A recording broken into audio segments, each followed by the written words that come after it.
Link is there. You can do today's quiz number 3. And we'll give you some mood music in the background.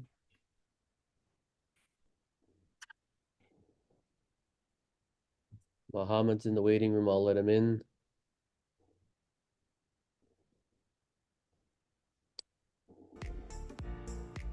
Quick note, guys. So if the quiz is too hard, it's Dimitri's fault. If it's easy and reasonable, then I did it. Is we're going to be talking about Slack. So the majority of you are already on there, and this is the main communication platform that we're using for the program. So I'm going to share my screen and show you on Notion the tech stack page, which describes the expectations of use and the purpose of Slack that we're using. So when you're on the tech stack page, you can click on the stack profile. So I have some items here that I'll go over and explain what they are. So we just have a quick software description. We do have the download links where you can download Slack to your desktop if it's an Apple, to your phone if it's Apple. You can do Windows to your desktop, or you can download to your Android if it's a phone there. So we do highly recommend to download the app to your phone as well as your desktop.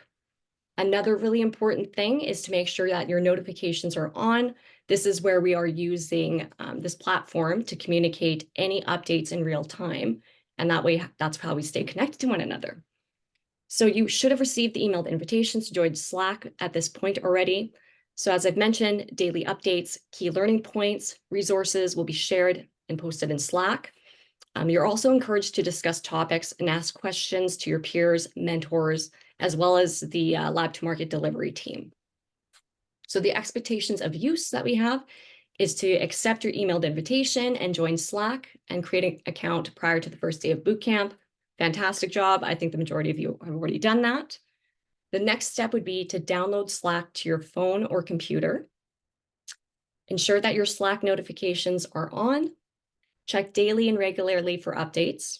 And again, just communicating with the facilitators, the ops team, mentors, and peers just through that program. And you're also welcome to share any information, resources, or anything fun within the platform in the different channels. So what I'll do next is I'll go through an orientation, and then I'll show you where everything is and explain where to find that. Yes, Dimitri. So just so people know, because again, all of these things are being explored by on our end to see their effectiveness and stuff. Any feedback you have about the things, the tools that we're using. Plus, I throw little gems in there to see if there's any engagement or activity, because really what we're looking for is engagement in Slack as much as possible. So you'll see a video that I'll show, and then I'll say respond with an icon and stuff like that. It lets me know that people are actually attending Slack and kind of navigating through and looking at different parts and pieces. Again, any feedback on how to make it more user-friendly is welcome along the way. So make it a habit. Go in there once or twice a day, or turn your push notifications on so that way you're getting alerts. Oh, new information, new information, new information. And then it takes a few seconds to look and see what is it? Is it for me or is it for someone else, etc. Thank you very much for that, Dimitri. So what we're going to do now is we're going to go through Slack together. And so what I'm going to get you to do is you're going to open up your Slack channel. So whether that's going to be a desktop version, if you're going to log in online for now, I would recommend, if you don't have the apps, to download that at lunch or after today's workshop. So I'll give everybody a few minutes, or like a minute here or so, just to open it up and get ready to go.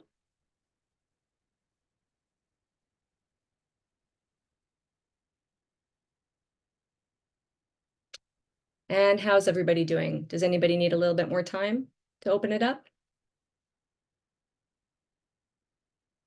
Yeah, I'm logging in. Okay, sure. I'll give you a minute here.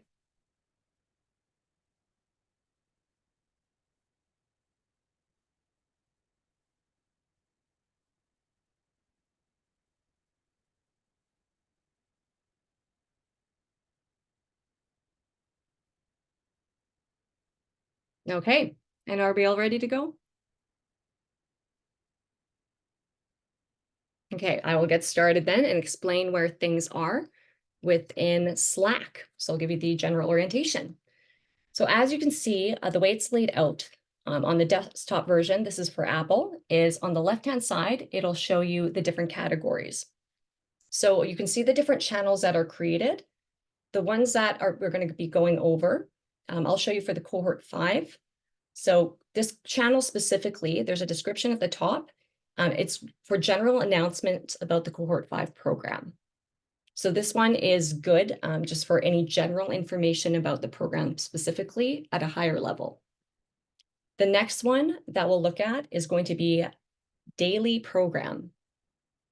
So click on that one. And again, you'll see the description at the top. And so information that's relating to the program of that day specifically. So any announcements that we have for that specific day or any reminders, things like that, we will post in this specific channel. The next one that we have is events. So we want this to be a space where rather you as ELs or the mentors, any of the facilitators, us, etc., can highlight different events that are entrepreneurial related.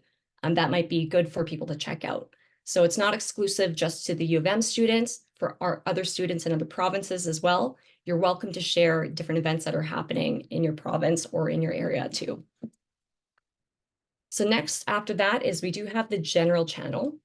So the general channel is a channel just to share resources, articles, etc., things that are really interesting that might be applicable to what we're learning or things like that. You're welcome to share it in this channel here. The next one we have is random and fun.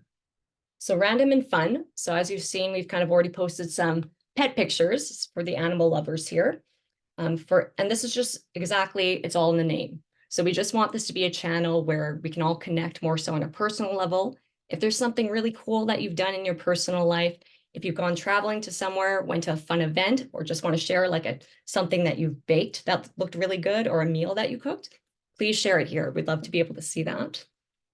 Another one that we have is the mentors and entrepreneurial leads. So this is going to be the space where you can ask and speak to the mentors just when we're not in live sessions. If there's anything you need to chat with them about, this is a great channel where all of us can see and benefit from the answers for that. Software support channel. So this one is key. If you're ever having any issues with any of the software, like accessing it, you have questions about it, this will be the channel to post it in. So we do recommend and highlight if you are able to post any questions that you have about the software in this channel specifically, that would be really helpful. As we've mentioned, if you have that question, I'm sure that other people have the question as well. So they would benefit from seeing the answer and the engagement within that post. Does anybody have any questions about the channels? Okay, pretty straightforward. Excellent. So when you're within a channel, I'm just going to show you some specific things that you can do when you're in a channel to get somebody's attention. So if we go, for example, to the daily program channel, just say if I wanted, as you've seen here in Dimitri's message that he's done, he's put @channel. What that does is it notifies everybody in the channel and I'll send them a push notification if it's something important. If you want to get somebody's specific attention and just like notify the one person, you can just go and just say, for example, I want to reach out to Dimitri. So I can go and start typing in his name and click on the name there. And then I can just say whatever message specifically that I want to. I can add an emoji there if I want to, just a wave. So I'm going to do a wave emoji. And then that would send a push notification to him where it's going to go directly to him. So he'll get a notification that this message is important for him to read. So after today, later on, we're going to be meeting with your facilitators. So we'll be announcing who your facilitators are, and I'll be adding you to your team groups in terms of your facilitator and the other ELs that will be in your groups. We'll be doing that later today. Okay, so now here's where we're going to have a little bit of fun and a little bit of engagement. So what we're going to do is with your Slack open, we're going to go through step by step and we're going to learn how to use these features. So first off, with it open, we want to update your profile. So what you're going to do is click on the icon up here. You scroll down and click on profile. This will open up the side panel. So to edit it, there's a little edit button on the right that you'll click.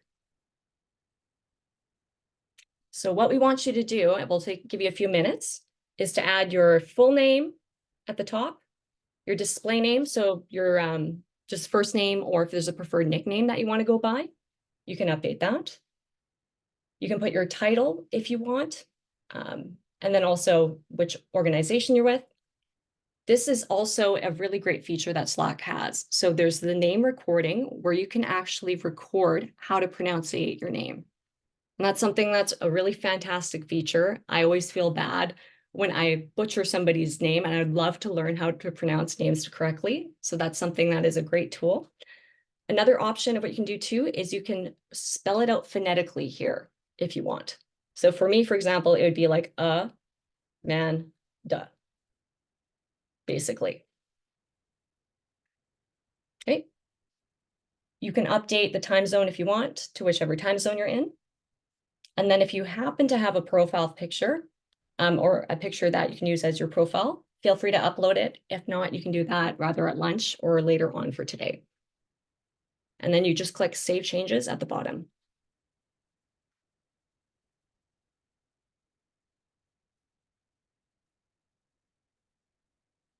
It'll give you a minute to do that.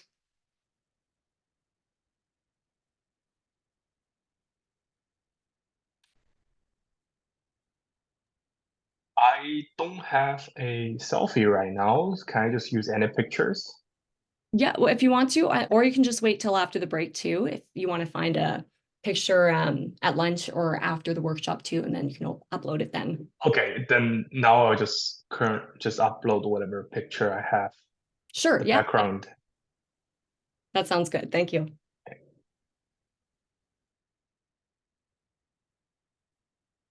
And how's everybody doing with that? Any questions at all?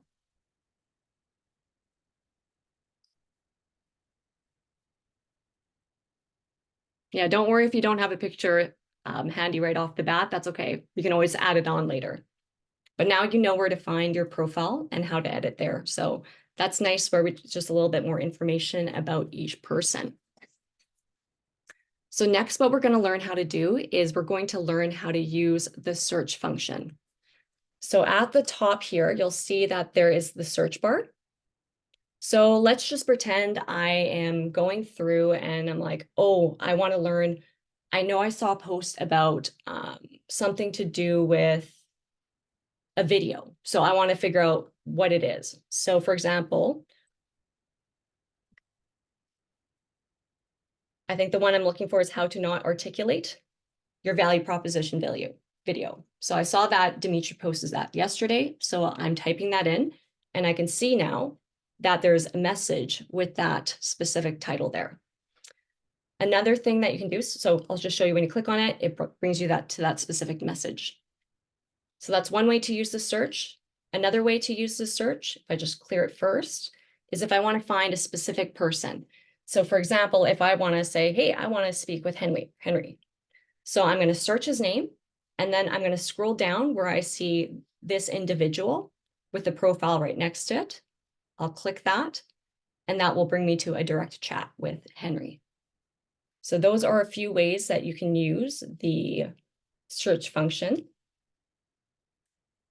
So the next one after that is what I'm going to get you to do is I'm going to actually get you to search your specific team channel. So you're going to use the search function and you're going to type in T, whatever your team number is. Just say, for example, if it's Ricard, team1 _ and then your first name. So we've added you to these channels yesterday. So for example, if it's like this, if you're Ricard, that's what you type in. If you're any of the other ELs, then you'll just be typing in that name of the channel that we added to yesterday. you're going to click on the name of your channel. And then that will bring you to that specific channel. Then what you're going to do next is you're going to star that channel, because that's going to be a channel that you're going to be using pretty often. So you're going to click on the top right here. And there's a little star button. So you're going to click on that. And that's going to make it easier for you to find this channel and access it more regularly. For example, I'll click on the star channel. Okay. And then you'll see at the top here that there are the starred channel section. So since I've starred the T1 Wakar channel, then it is right underneath the starred section. It makes it a lot easier when there's a lot of different channels or individuals that you're speaking to find that channel. So you can do that with whatever channels, with whatever individual as well. If you have a lot of conversations with them, then you're welcome to do that. Do we have any questions at all about finding, like using the search function or starring a channel? I'm just going to check the chat here. Oh, that's all good. Okay, perfect. We'll move on forward then. So the next thing that we're going to do is we're going to go to the random and fun channel. So you're going to go to random and fun. Again, you can do it by searching on the bar on the left-hand side, or you can search up here. So random and fun. And then you can see there's the random and fun channel you can click on. So I'm going to give you a minute. What you're going to do is open up a web browser. You're going to find and do a Google search of your favorite dessert. You'll download that picture and then upload it to this channel. So I'll give you a minute. So you want to find and post your favorite dessert in the random and fun channel.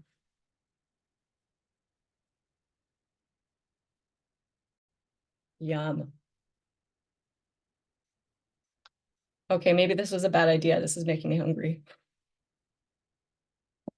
Oh, saffron pudding. That looks so good too. Nutella pudding. Macarons. Nice. Cheesecake. That's a solid, good answer. It's always good for me.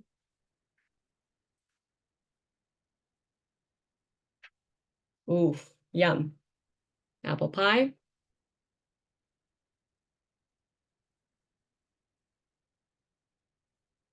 Let's see what else we have here. This is Muhammad. Let's see. We have more pies.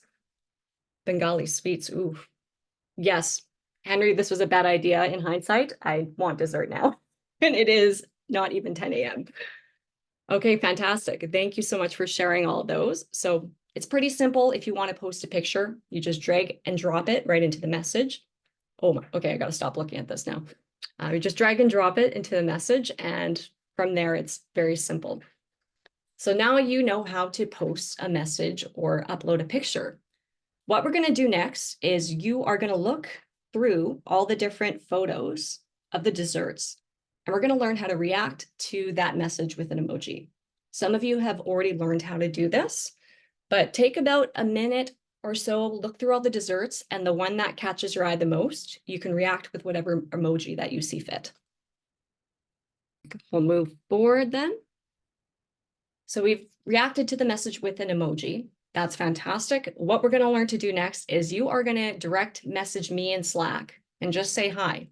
So you can do it a couple ways. Again, you can go to the top and just search my name, and then make sure that you can find me specifically. So search my name, and then you're going to click on my profile, and then you're going to, from there, say hi to me. Okay, Jerry, Muhammad, Share, and Pan. Fantastic. Thank you.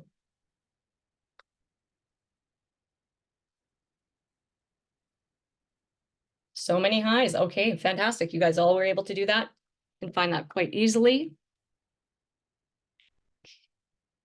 Okay, so pretty straightforward and simple in order to find somebody and direct message them if you want. Again, if you wanted to specifically star a person's conversation that you have with them, you click on the top here and you can click on the star. That will put them in your starred channel or starred area over here. So now you can see Muhammad's just right under my starred. Okay, so what we're going to do next is I'm going to teach you how to reply in a thread on Slack. So we are going to go to the daily program channel, and you're going to reply to this question. So what is your favorite color? So to reply to a specific message, you're going to click or hover over top the message. Then you're going to click on the bubble, and this will be replying in a thread. So that way, sometimes it just helps. Perfect. Miriam's already got it. Reply to the thread, and you're going to answer whatever color is your favorite color in there. Okay, pink, blue, white, black, back, blue. Well, lots of blues. Okay, pinks, red. Mine is green. Lots of blues. Violet. Ooh, that's a good one. Okay, so yeah, pretty simple. If you want to reply to somebody in a thread, it just helps sometimes to keep the conversation a little bit more organized. So it's easier to kind of follow conversations in specific channels. So again, when you're in these threads, so what you can do is if you want to react, you could still react with an emoji to one of the responses in the threads too. Okay, so one other thing, or a couple other things that I'll show you is how to show or how to set a status with an emoji within Slack for you. So for example, if you're in a meeting and you just want to signify that to other people, what you're going to do is you're going to click on the top. And then you'll see that there's, here, I'm going to clear the status for now, just so we're going to click on your profile at the top. You can see update your status. So you can choose an emoji to use. So you're going to click on that. And what this can do is you can choose a specific emoji by clicking on the emoji icon again. We're going to just do for fun, just to get in the habit of it, we're going to do the spiral notepad. And we're going to put Slack. Okay, so we can remove, and what you can do is you can customize this to remove it after a specific amount of time. So you can just say like an hour, then we'll have that cleared afterwards. You can pause your notifications during if it's like a very important meeting, and then you're going to click save. That will update your status there. So if somebody hovers over top, they can see what your status is. So I want to see here. Oh, perfect. Yeah, we can see some of the participants have already done that. We'll wait for a few more just to get that updated. Okay, great.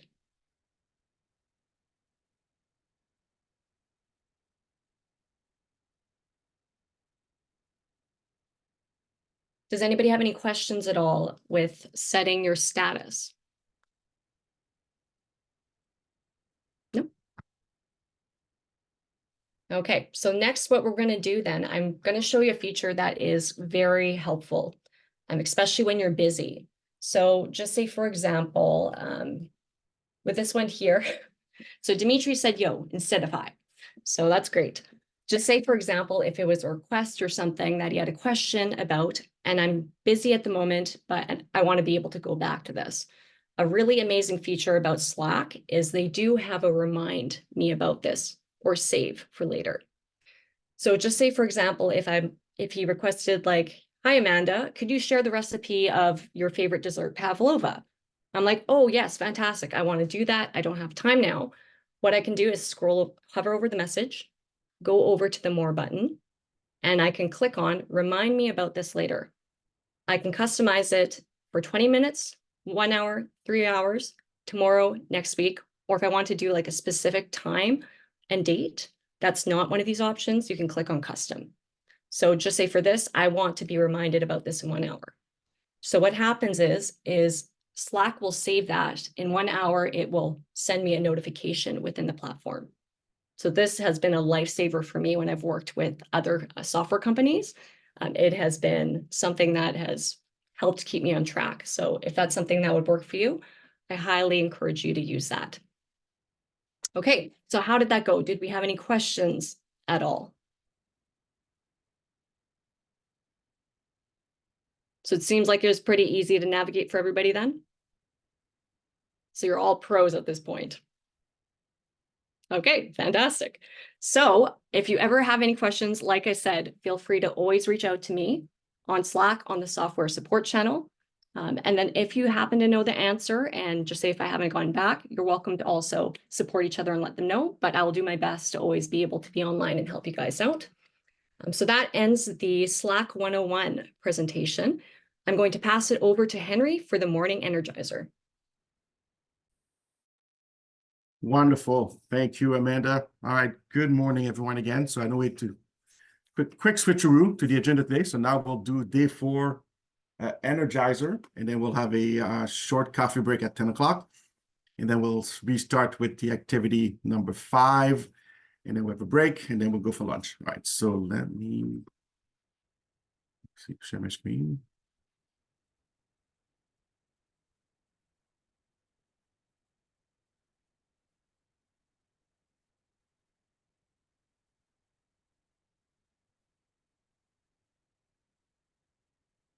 All right, excellent.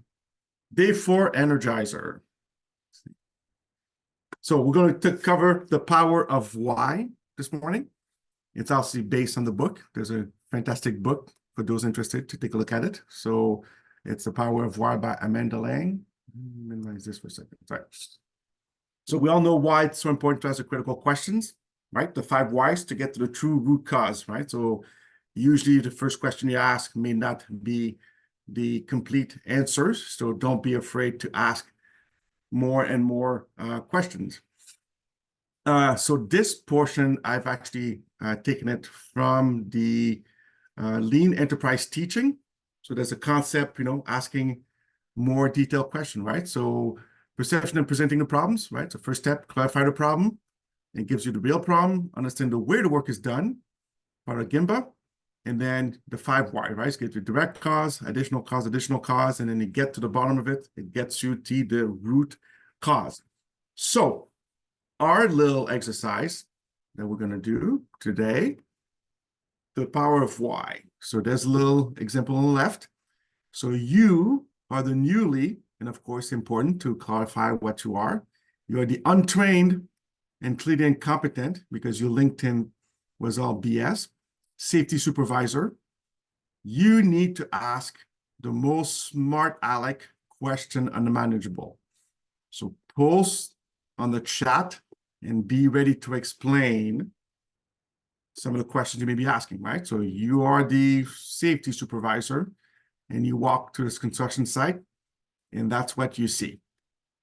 So let's see some of the great questions you may ask to get to the bottom of why are these people doing what they're doing currently. Is this a why question we're supposed to ask? Yes, sir. Why? You need to get to the bottom of how come this is acceptable.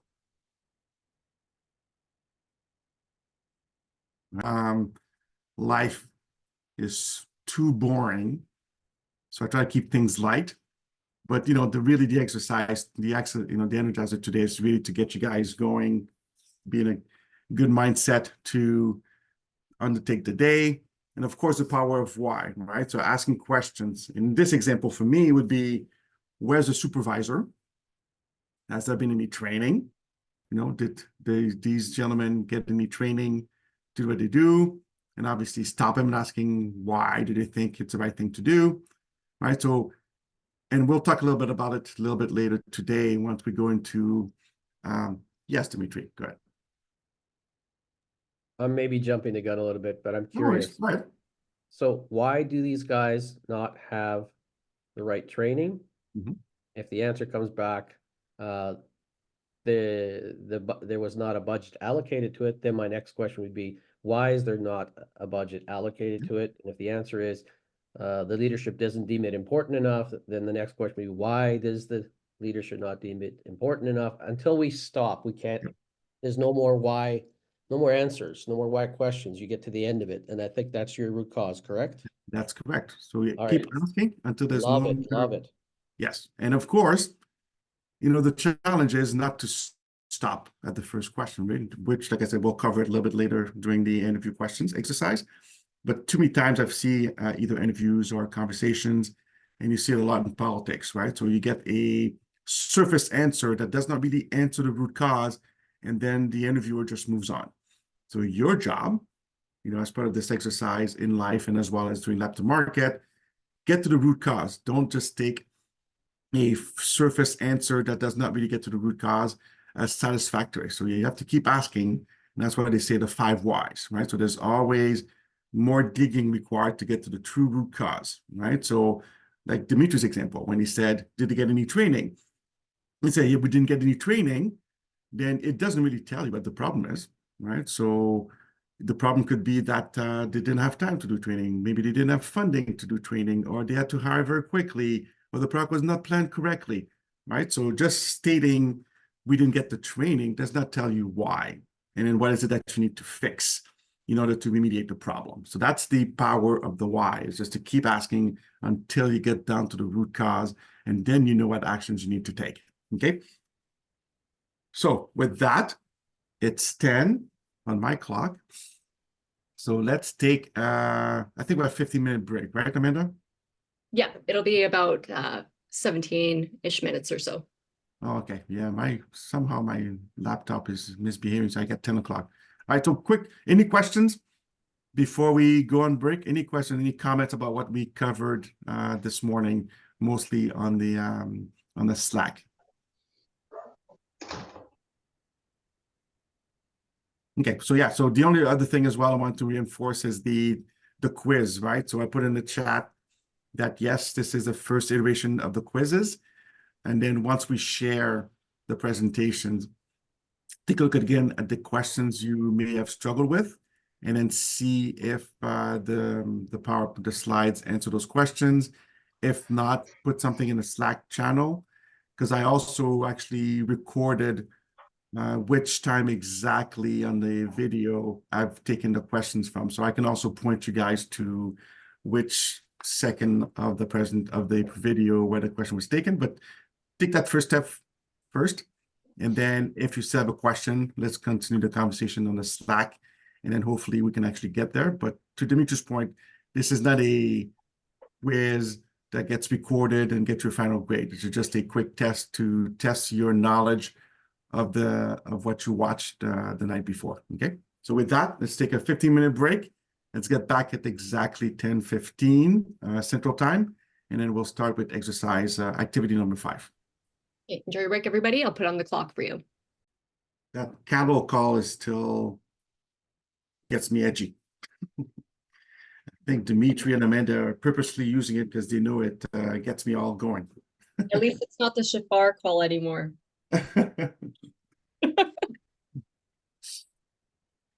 All right, do we have everybody back yet? Okay, ELs, once you're back, please have your cameras on and ready to go.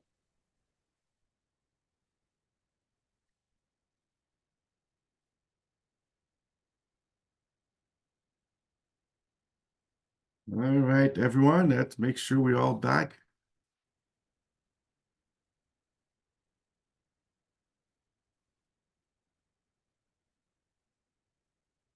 So now I lost to see everybody's face. Oh, there it is. No.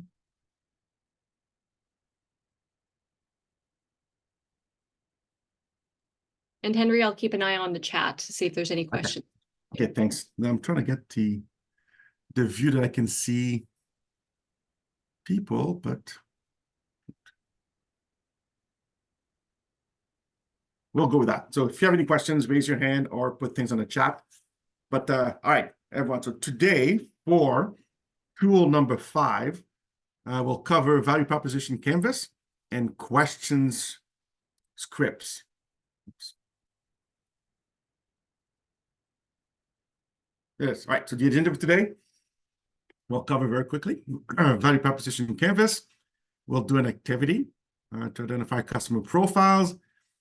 We'll also do a value map activity, and then we'll get back to the homework. So you guys have already started in the previous 2 days, the homework booklet. So we'll have same thing. We'll leave some time, the last 30 minutes of this session for the next hour for you guys to work on your homework. So let's jump into value proposition canvas. So what is a value proposition canvas? So the idea of value proposition is to the point and appeals to a customer's strongest decision-making drivers. A great value proposition demonstrates what a brand has to offer a customer that no other competitor has, and how a service or product fulfills a need that no other company is able to fill. So that's what is a value proposition. It really appeals to a specific customer with a specific set of benefits that your product offers vis-a-vis what the alternatives are. Okay. So let's watch the video. Let me get to, oops. Let me get the video. I forgot to get it ready. You only got part of the link there, Kenner. Oh, shoot, I did not get the whole thing.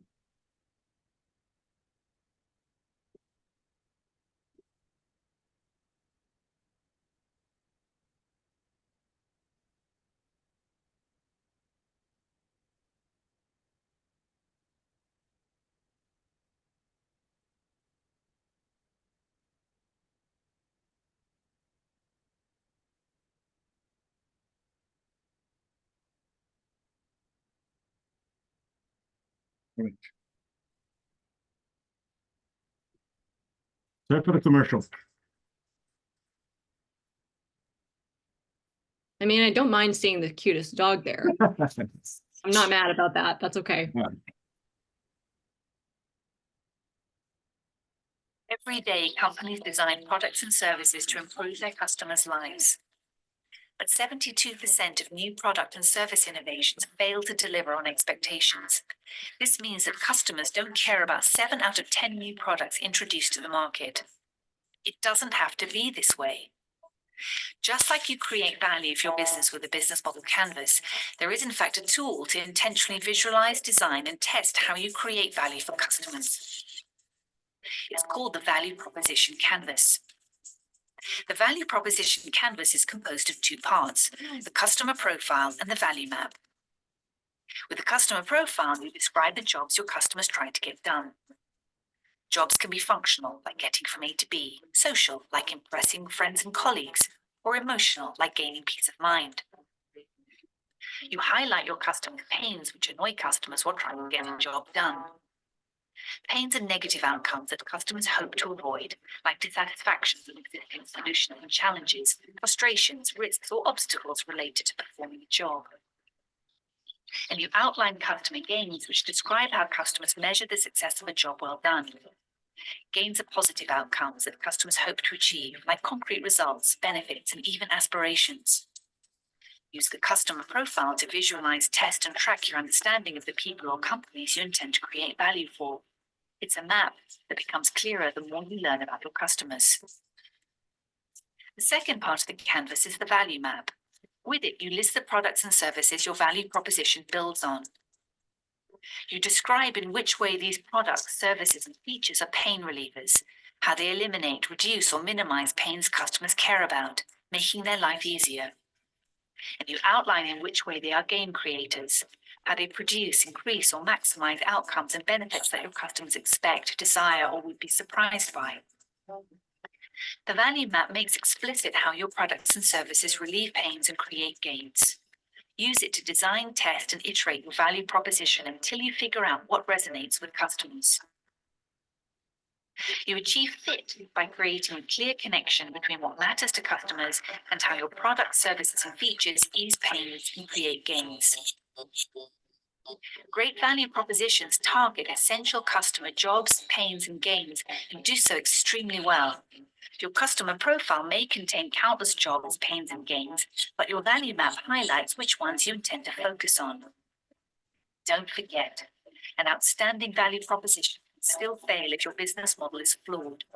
Successful companies embed outstanding value propositions in scalable and profitable business models. Use the value proposition canvas to create products and services that customers want. Get started at strategizer.com. All right, this was a quick and video. Okay, so you guys should still be able to see. Yes, you can still see my screen. Okay, so I'll put into the chat the link to this quick video. So quick recall. Initial assumptions plus interviews. Really, that gives you what we call the product solution fit, right? So that's what the value proposition canvas gives you, right? So on the right side, it gives really what the customer, what they're trying to do, what their pains, what their gains are based on what they're trying to do. And then on the left side is really what your offering is, right? So what's your product? What pain does your product relieve from the customers, and then what gains that your product provides to their customers as they're doing their job. So that's really what we call the product solution fit. As you can see here, the fit, right? So we have the customers on the right side, and then you have the product and services on the left side. And then how do you get to validate that, right? So interviews plus insights plus iterations, pivots, ideation gives you your product market fit. And also extremely important, it's worth remembering, right? So that was part of the video yesterday that you guys watched yesterday. The customer owns the problem, right? So the jobs, the needs, that's on the customer, not on you. It's on the customer. And what we're trying to do as a Lab2Market, we own the solution, right? So you own the solution, customer owns the problem, and you're trying to resolve their problems.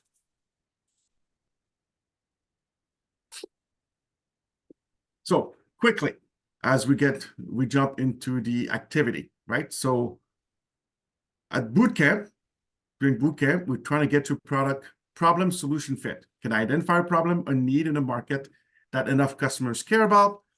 Can my technology provide an elegant solution to that problem that the customers will value, right? So what you can see here, in the business model canvas, on the right side is the customers, in the middle is really your value proposition. So on the right side of the value of the business model canvas, talk about the customer segment that you intend to create a value for. We talk about things about customer jobs, pains and gains. And then on the left side of the value proposition, which you believe will attract customers, things to talk about the product, services, pain relievers, gain creators. And you use the value proposition canvas, you can map out both aspects visually. So it really gives you a visual representation of what your customers are trying to do, what pains they have by doing their jobs. And then on the left side is really your product. Okay, so that's really what a value proposition canvas really is. It's just really visually identify very quickly gains, pains, and what the customer is trying to do, the jobs. And then on your left side, what's the product, right? So you define what the product and the services are. And then in your belief, what gains your product provides to your customers, and then what pain your product relieves from your customers. So that's a very quick flyover before we jump to the activity. Any questions before we move to the next page? Okay, no questions, clear enough. Oops, sorry, the question? Nothing is in the chat there, so I think you're good. All right, excellent. Oh, So sorry. Sorry, what? or just typed in one here. So he says, what is meant by customer jobs? Good question. Customer job is what is the customer trying to do? If we go back to my previous example, right? So doing the Energizer, what is the person standing trying to do, right? They're just trying to cut whatever piece of wood that they needed, right? So that's what, when we say jobs, is what is the customer trying to complete? It's also part of their everyday, day-to-day. And you're looking for,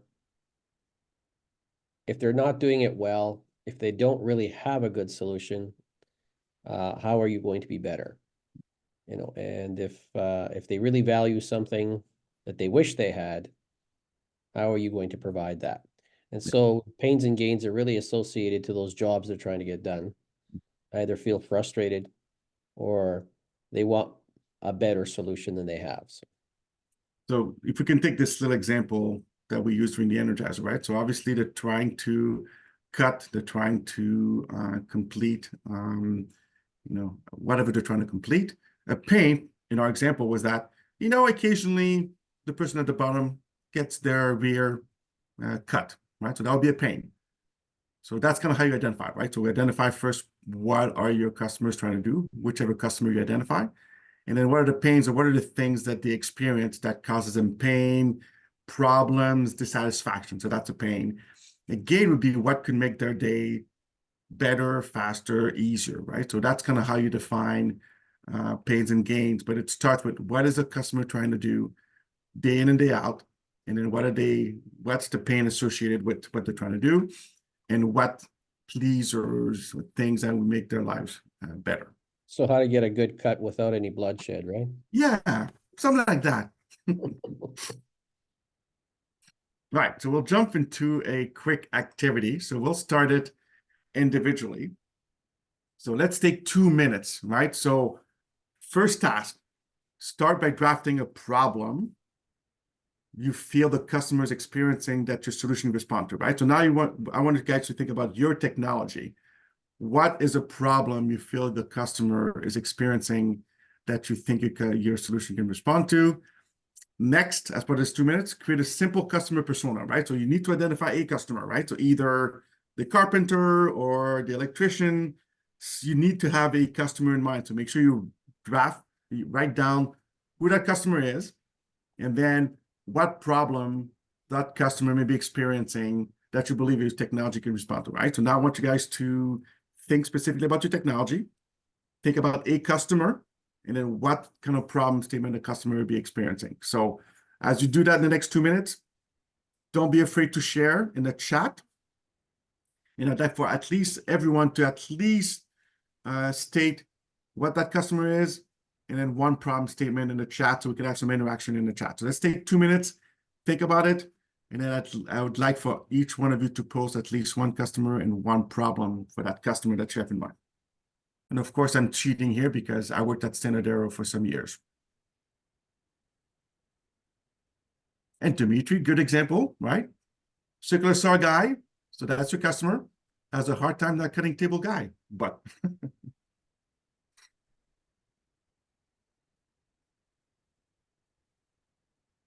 in Wakar, 3D printing manufacturer, face the problem to obtain optimal process parameters for manufacturing their products. Yeah.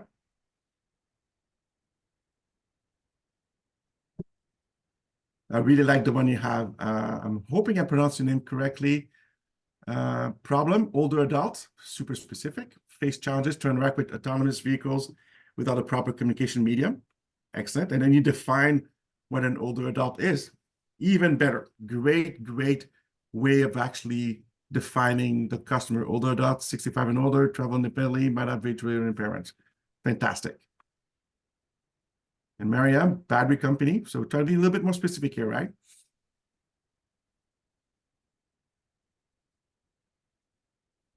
Then Magma, problem, users need to change the filter of an air purifier regularly. Okay, good one. Right, so for users, could it be maybe homeowners, or try to be specific in your customer. Garrett, farmers, insect infestation occur regardless of dangerous manual inspection. Okay.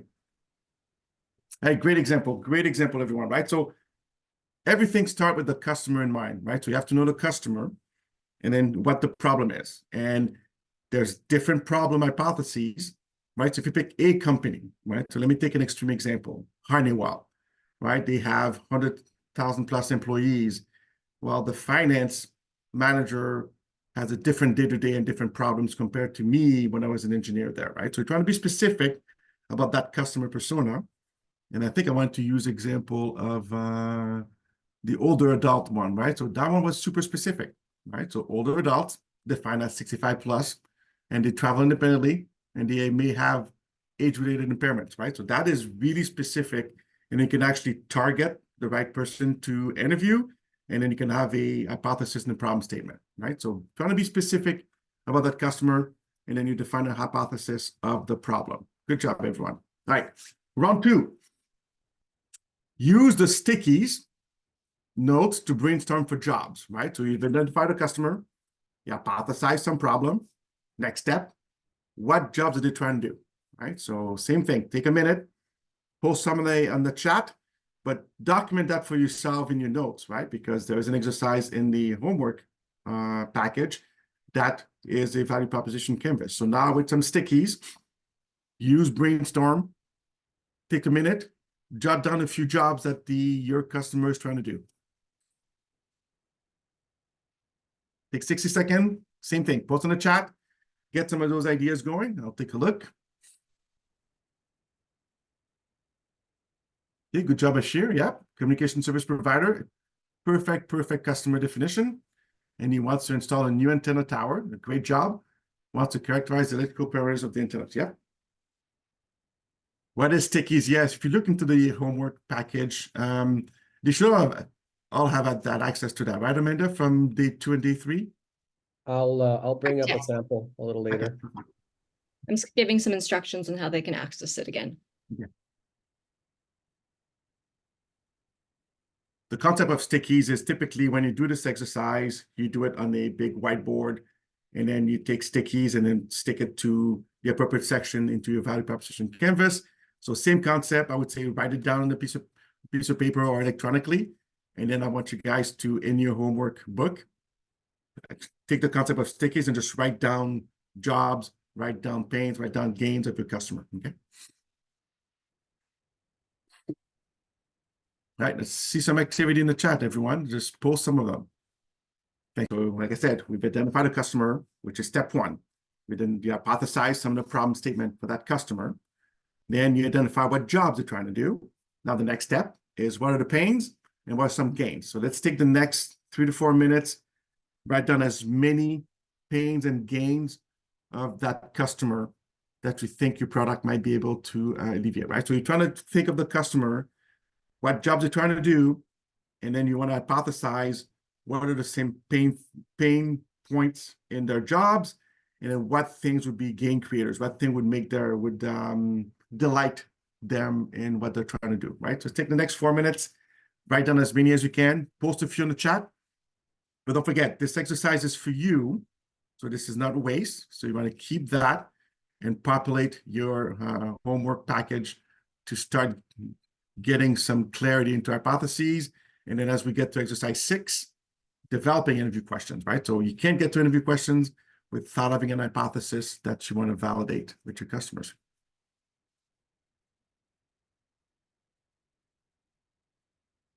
Okay, good. Excellent.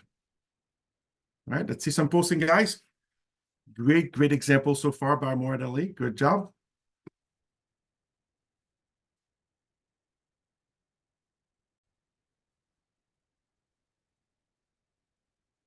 That would be a terrible pain. Falling in a grain bin. Now, I'm not a farmer. I'm not exactly sure what a grain bin is, but I'm assuming it's terrible.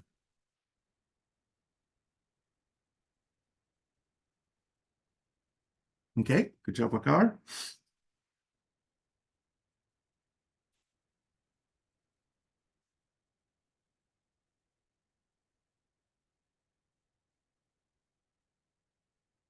Quick process check, Amanda. Do we have till 11 or 11:15? Just a quick check. Today we'll have till 11. Okay, perfect. Okay, all right. Now opening it up to everyone. Final question. How did it feel going through this exercise? Anyone? Let's see some sharing from everyone. Feel free to also unmute yourself and speak up and raise your digital hands. And just to let you guys know, as you guys are going to have me facilitate during the core, when I ask questions nobody answers, I'm pretty good at picking a random person to speak up. You could ask for people to frame their responses from the chat, Henry, too. Yeah. So if you don't feel comfortable talking, you can put in the chat, but I might pick 1 or 2. All right, let me pick on Mohammed. How did it go? So I found it difficult just to brainstorm all the pains and gains for the customer from the customer's perspective. Especially, I am just testing right now the product, but I don't know, maybe there are some insights I haven't known yet. No, that's actually very good, right? So I know Dimitri's mentioned it, and it's worth mentioning, right? So Lab2Market is essentially asking you guys to leave your lab, leave the office, and think customer.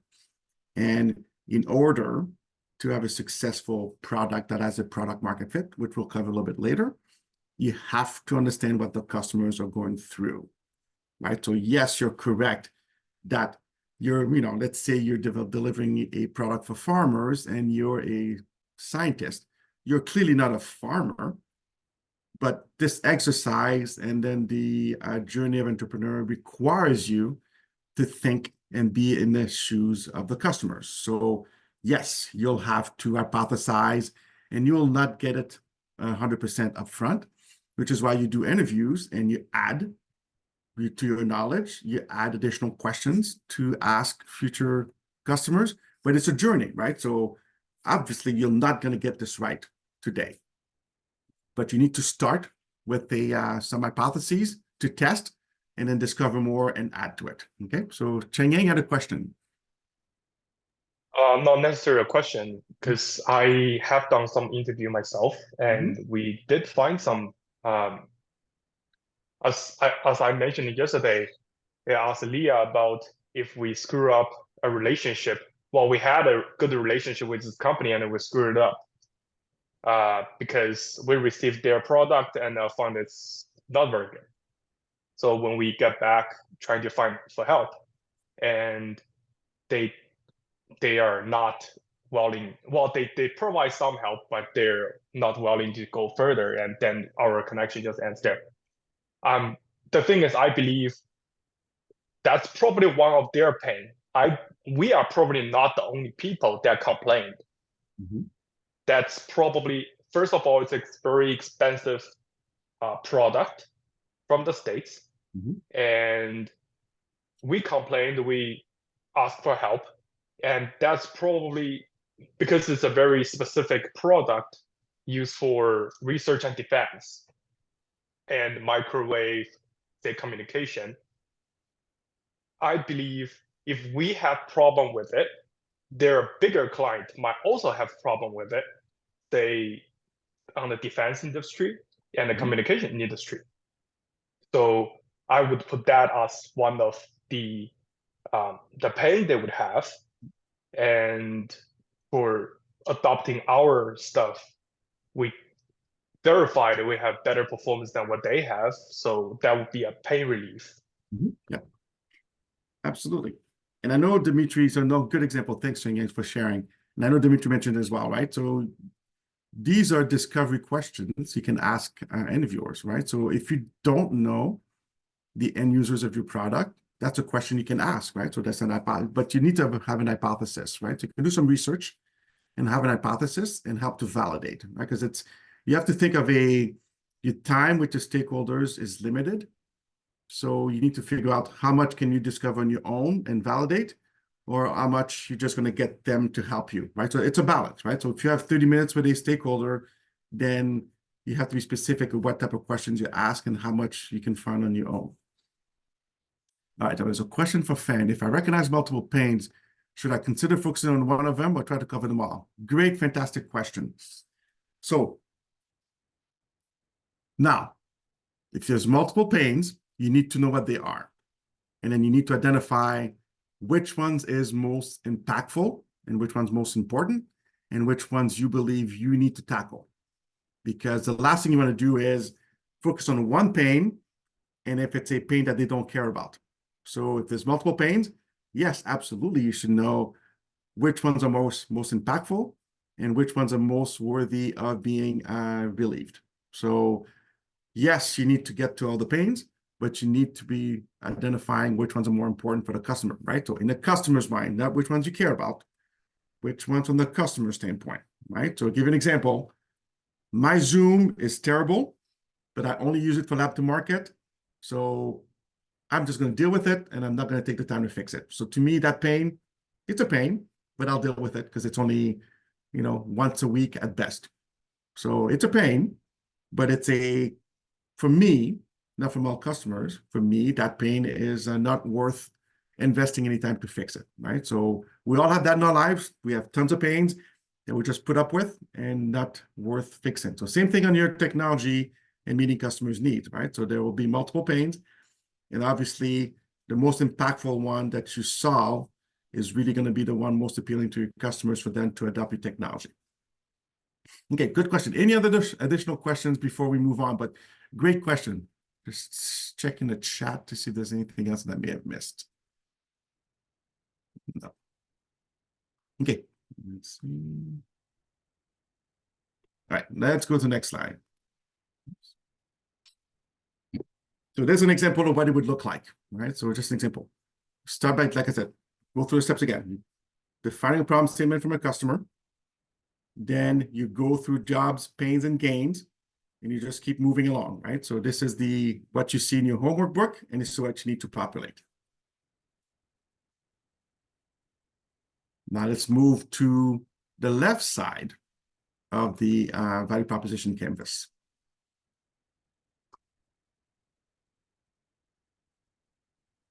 So just going to flash this one quickly. This is what it looks like in your homework package. So first step, you want to copy and paste your problem statement from the customer profile of the value map side. And then round one, we'll do the yellow sticky concept again to brainstorm for the products or services you offer to address your customer jobs, right? So you have let me go back to this one again. So you copy and paste the problem statement with the customer in mind on top here in that box. And then you want to go to the stickies and define a product and services to help your customers do their jobs, right? So we want to use the yellow sticky concept. We want to brainstorm products or services that your technology would address your customer jobs. So same concept, take just a minute and then put that in the chat group. Yes, Dimitri. So just for clarity here, likely you will end up with 2 or 3 customer segments that are your most important customers that you will put onto your business model canvas and that you'll focus on at first. These are the people that you're learning from. These are the early adopters, your early enthusiasts. They're going to be your people that are going to provide testimonials, and they're going to be your evangelists. So initially, you're going to zero in on 2, possibly 3 customer segments. So for each of those customer segments, you will have potentially a problem. Sometimes they all have the same problem, but sometimes they have a different problem that you want to zero in on. And you may want to do 2 or 3 of these value maps, right? One for each of those customer segments. And then you have a really nice, clear picture that you can put on the wall. If you're using stickies in real life, well, then it becomes very dynamic. It changes over time and so on. So we're giving you a tool that you can kind of iterate and pivot with over time. Yeah. Thanks, Dimitri. So yeah, so those maps is per customer segments, right? So because the concept is that not all customers are trying to do the same jobs, not all customers have the same pains, not all customers have the same gain. So what we're doing today is for one customer type, but as you develop your customer segment, you will have to develop multiple value proposition canvases per customer, right? Because typically those are done per customer segment. So not every solution, not every customer is doing the same job. So you have to get in the mindset of each customers have different pains, gains, and jobs. And then your job is to identify right products and services that helps them complete their jobs. Go ahead, Dimitri. And just another little logistic, because we sometimes forget to mention the obvious. That information then transfers nicely into the customer segment and value proposition blocks of your canvas. Using innovation within, then you can create those links that you want to create between customer and hypotheses. Get that right, and you can start filling in the rest of the map and making more links to those other hypotheses. And then you're validated and invalidating. So if you stay organized, you won't have this chaotic amount of data. You'll have it all kind of linked up. Using the features then of innovation within, you'll be able to see patterns, gain insights, come to some conclusions, and get closer to zeroing in on the right problems, the right benefits you want to create for the customer. This creates the problem solution fit for you. From there, you can start thinking about, okay, so how do I get these things to happen? What do I need to put into the design of my technology? These are the features that you want to build in. So this is stuff we're going to learn in core, but it's nice to think about it now so that you put it into perspective as you are really kind of focusing on customer segments or problem. We want to get this piece right. So this is why we're spending some time with it today. And really going to put some perspective and help you get going on the interviews, right? So we're trying to get you guys as many skills and tools as possible to start on your journey of doing interviews. And yes, we'll do a lot more deep dive into this concept during core, but we really want you guys to get going. I know there's a target of interviews to be completed before core starts, but these would help you be prepared and identify the right targets and then ask the right questions. So that's what we're trying to do. Let's see some more posting online. We have a couple more minutes to proceed. Thank you, Uzair. Thank you, Mohammed Ali, for posting.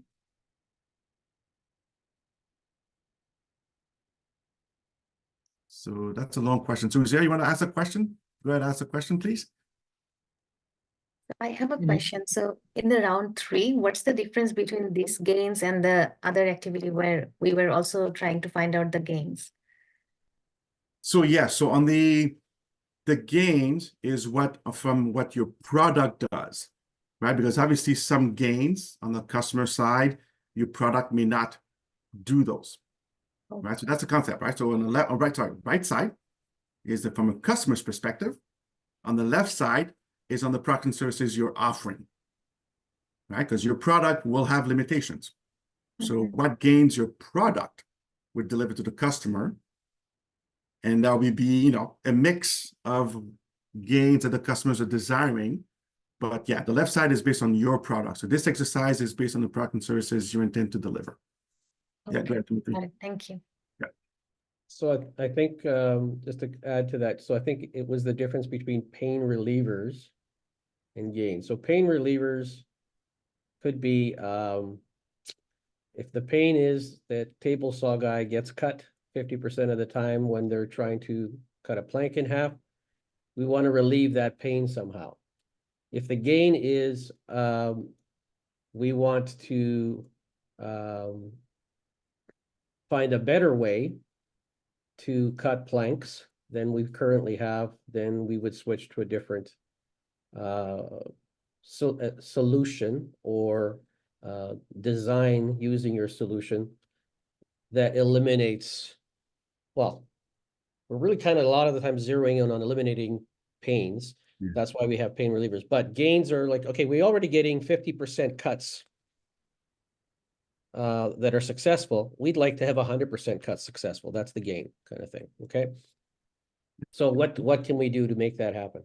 Yeah. Another example, another extreme example would be, so let's say we have a process to cut and it cuts, let's say it takes 5 minutes to cut and it's acceptable. A gain would be, it actually does it automatically, right? So the cuts are fine. It does the job, but then a gain would be something additional that is outside of what, of what the pains would be, right? So that's the difference between pain relievers. Pain relievers is I cut my partner all the time, so that's annoying.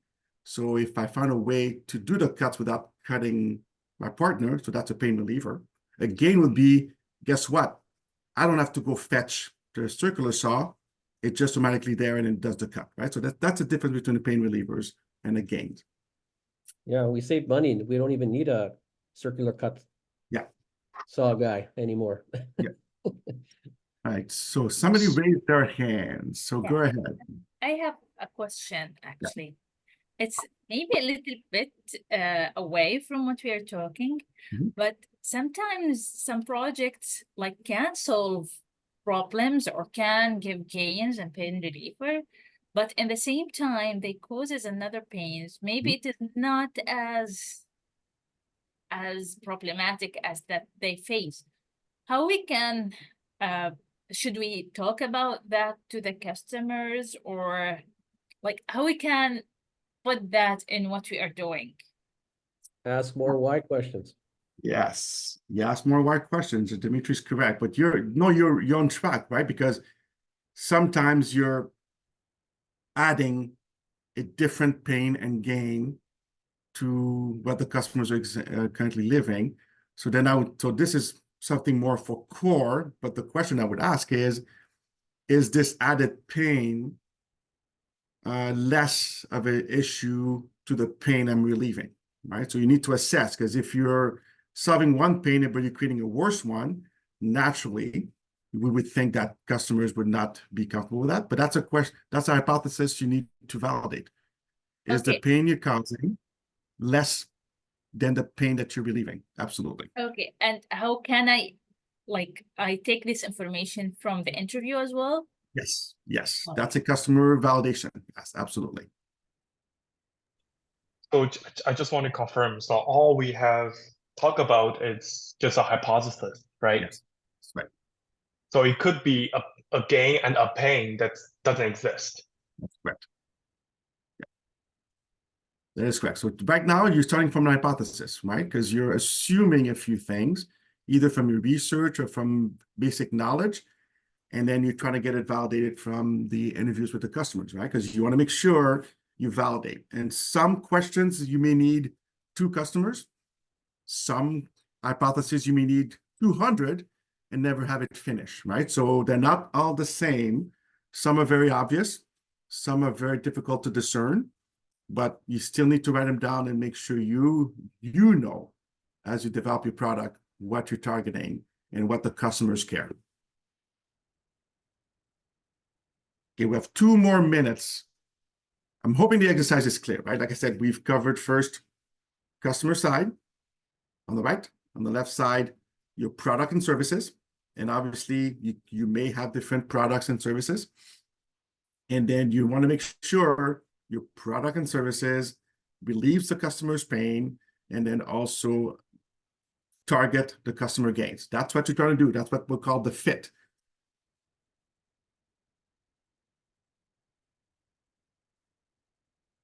So is it possible that the customers don't have any pain? It is possible. I would say highly unlikely. And then the challenge is to uncover those pains and gains that the customers can't verbalize. So it is possible, but it's very rare that in your day-to-day of what the job is trying to do, that everything's just flat out perfect. That's what I would say. Maybe they just have pains that they've accepted. And then if you highlight that pain and you say that you solved it, that may be a fantastic gain from their standpoint. Okay, a couple minutes. So this is what it looks like. The homework, right? So we just mentioned it. So make sure you take time tonight to go through what we just started, right? So today we give you enough time to get started. The job is not finished.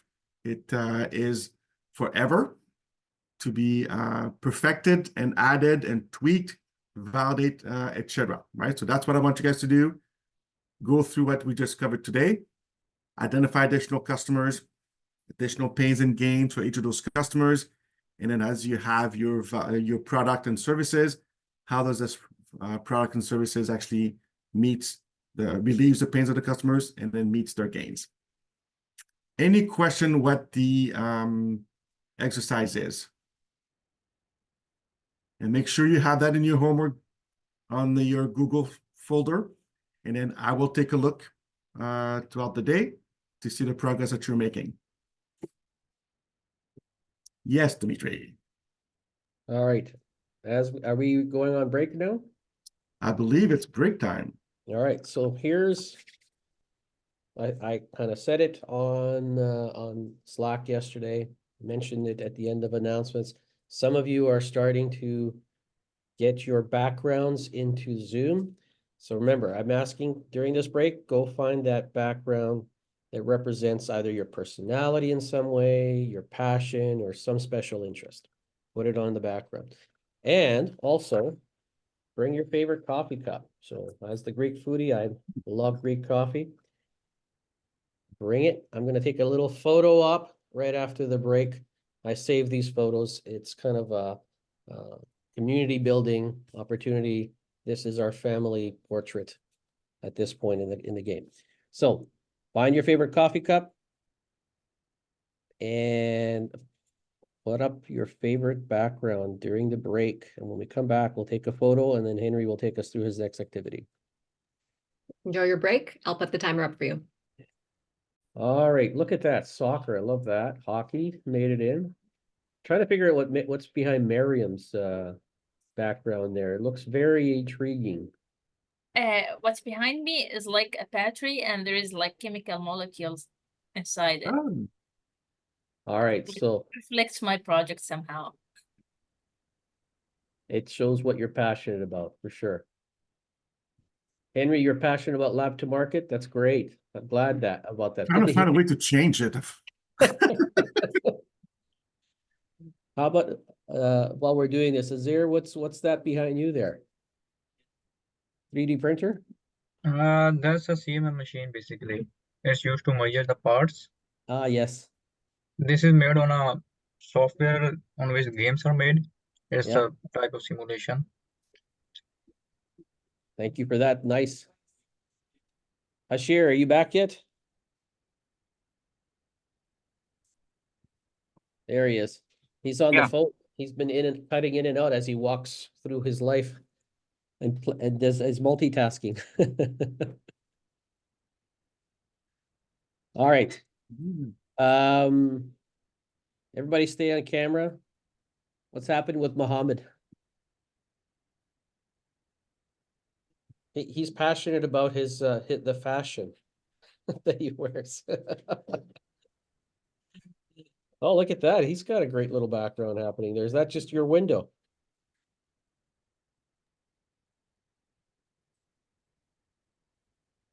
All right, I'm gonna take a photo and then we're gonna let Henry do his thing.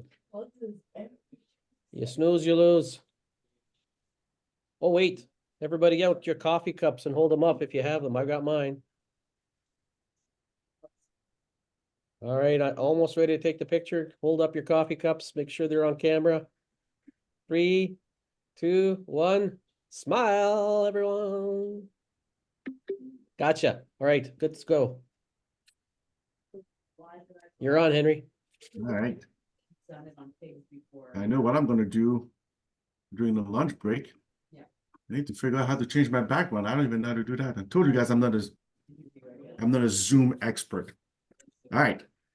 So for the next 42 minutes before lunch, now we'll talk about writing effective customer segments and value proposition interview questions.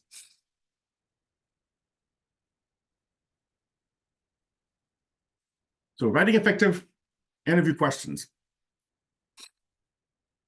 So obviously this is the core of the program, right? Because the big main objective is to get 100 plus. We're not stopping at 100 plus stakeholder interviews. So obviously getting the skills to interview stakeholders and finding stakeholders will be critical in order to get those 100 plus interview. So we'll now turn to how to get and how to best interview or have conversation to get information, individuals and stakeholders. The better you become at this, the fastest, the best, the better you'll get to have your hypotheses validated, right? So that's what we're trying to get you guys. Get you out of the lab and get some stakeholders and interview customers. All right, interview tips. First step is to secure the commitment, right? So you want to network first and get warm introductions. So as you all know, to increase your chances of success or response to get a connection is to get a warm introduction. People are more likely to respond if they know who's sending the email, right? So we tend to not respond to strangers, i.e., if you call me and it says no caller ID on my cell phone, I will not answer. If I get an email from a complete stranger, and that's if it doesn't go into the junk mail, I will likely not answer it immediately. So clearly the easiest way is to get somebody to do a warm introduction, and then the likelihood of success to secure that interview will be significantly higher, right? Common sense. Next step, play the learner card, right? So you want to lean on the fact that you're a student and you're trying to learn, right? It brings down their defenses. And then obviously people don't like to be sold to. So if you just say, I'm a student and I'm trying to get some information on X, Y, and Z, the likelihood for them responding will be higher, right? So it makes sense. Appeal to their interest. That one is super important, right? So you want to do some research and then identify what these people may have published or anything that areas of interest. And LinkedIn is amazing, right? So people put absolutely everything in their LinkedIn profile. I don't use social media much, but if you look into my LinkedIn, you'll quickly get a glimpse into what I'm interested in.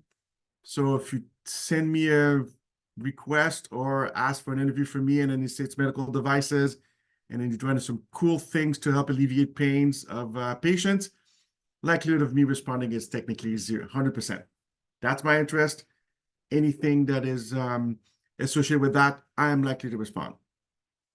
And lastly, I want to set the proper context without selling or biasing, right? So people don't like to be sold to, but if you say that you're a student and you're working on research on something they're interested in, and you want to get some additional information, you know, they are more likely to answer positively to your request, right? So that's securing the commitment. Next one, during the interview. So you want to prepare your interview script, but you don't want to rely on it 100%, right? You don't want to be a robot. Okay, I have question 1. Okay, question 1, answer. Thank you. Question 2, answer. Question 3, right? So you want to be a little bit more flexible into how you conduct the interview. Yes, go ahead, Marianne. I have a question. Just in the slides before this. Now, when I'm sending an email, which is better, to send it from my university email or from my personal Gmail? Which is more likely favorable for the people to answer me? I would say your university email. Everybody's got different filters, so it's hard to tell, but the Gmail is more likely would go to junk compared to a university email, right? The .coms, non-Gmail, especially with companies or universities, are less likely to go into junk. That's what I would say. Dimitri, you had a different answer? Dimitri, you're on mute. Not a different answer, but just saying there's a perfect opportunity for a little bit of A/B testing, right? Send some one way, send some the other way, and see, okay, which one's working better for you. You can do that with a variety of, if you want to test a couple of email types, they're both going to get results. Which one is getting you better results? So use some of those tactics. One of the things that I think I like to do, and I mentioned it in the chat, Henry, is I will name drop in the subject lines. Henry Florial suggested I reach out to you. Or read your article, have questions, on this, Henry, on medical devices. Can we chat? So the open rate's a lot better when you're appealing to a person's, like you said, interests, or they recognize the name in the subject line kind of thing. Absolutely. All right. Any other questions, guys, before we go to during the interview?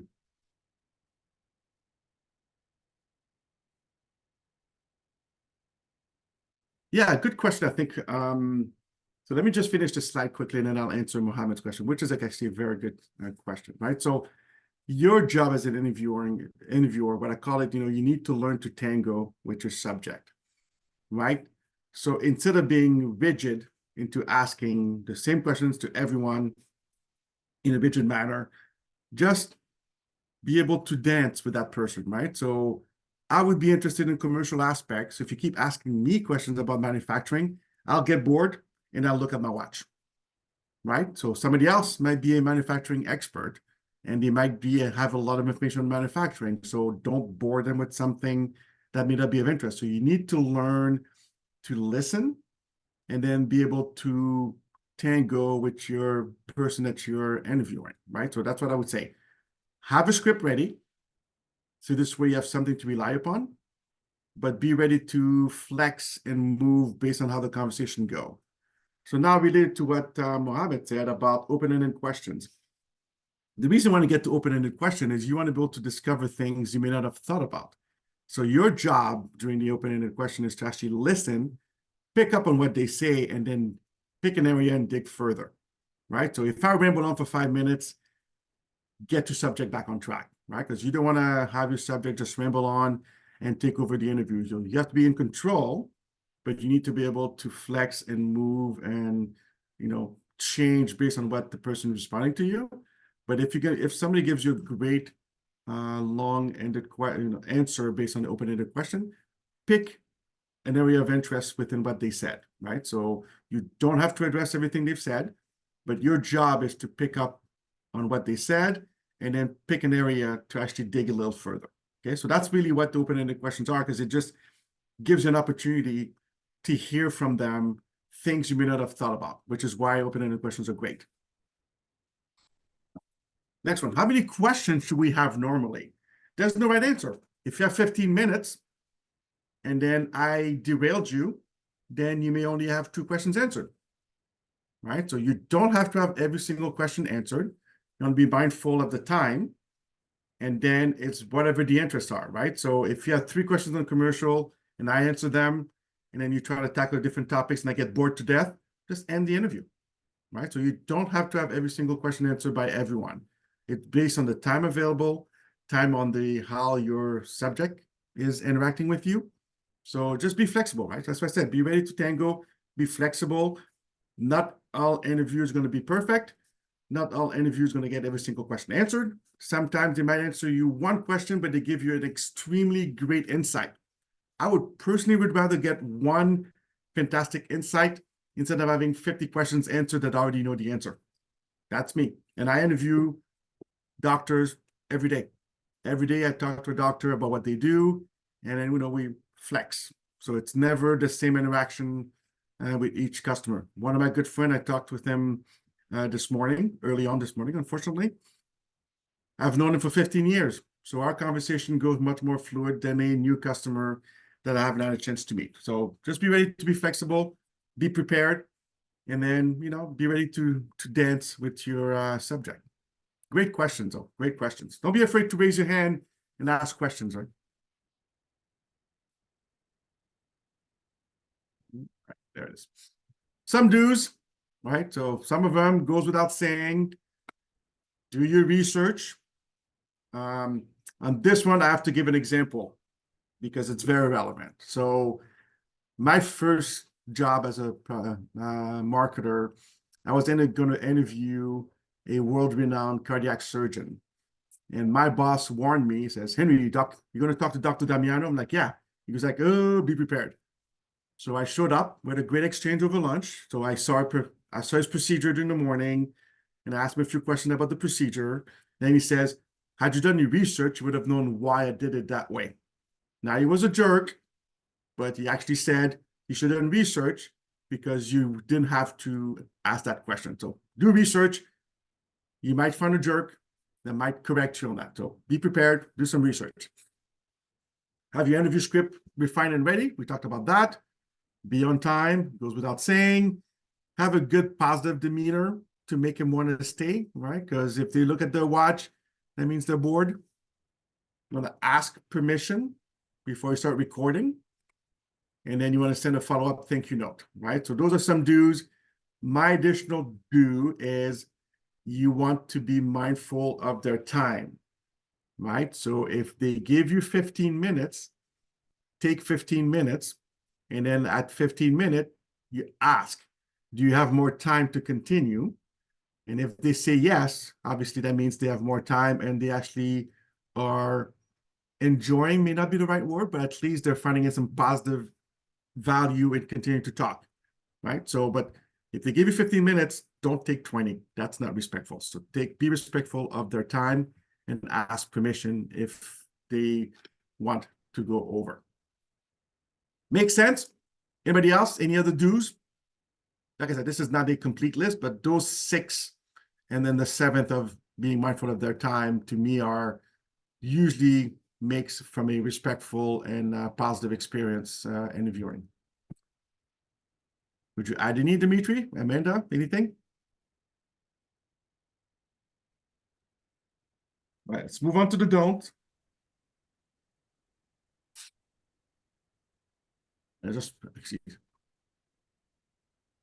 This first don't is my do, and over yell all the time, right? If you want to take more, ask permission before you go over.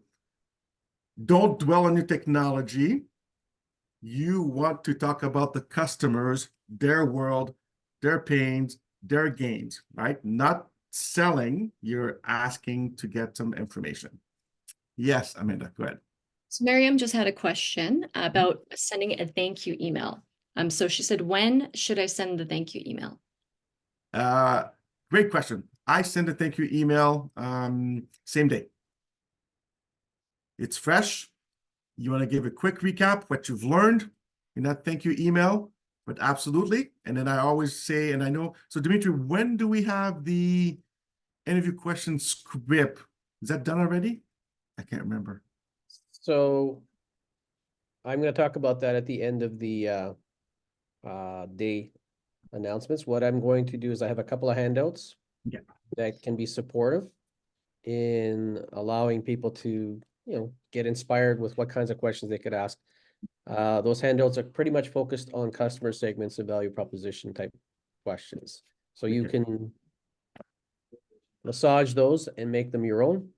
Am I answering the question that you asked, Henry, or? No, I was wondering because I thought we had a session about how to write an email script and Oh, that was done yesterday by it was an okay. By Leah, yeah. Perfect, yeah. So yes, I would say thank you notes, absolutely mandatory. And then obviously in the write-up, quick summary of what you've learned. And then you want to ask them if they would be available and willing to be interviewed further, right? Because you want to make sure that that person, if they're willing, you can call them back to get further clarification, validation, right? So you want to thank them, what key things you've learned from the interaction, and then if they'd be willing to be interviewed further if additional questions arise.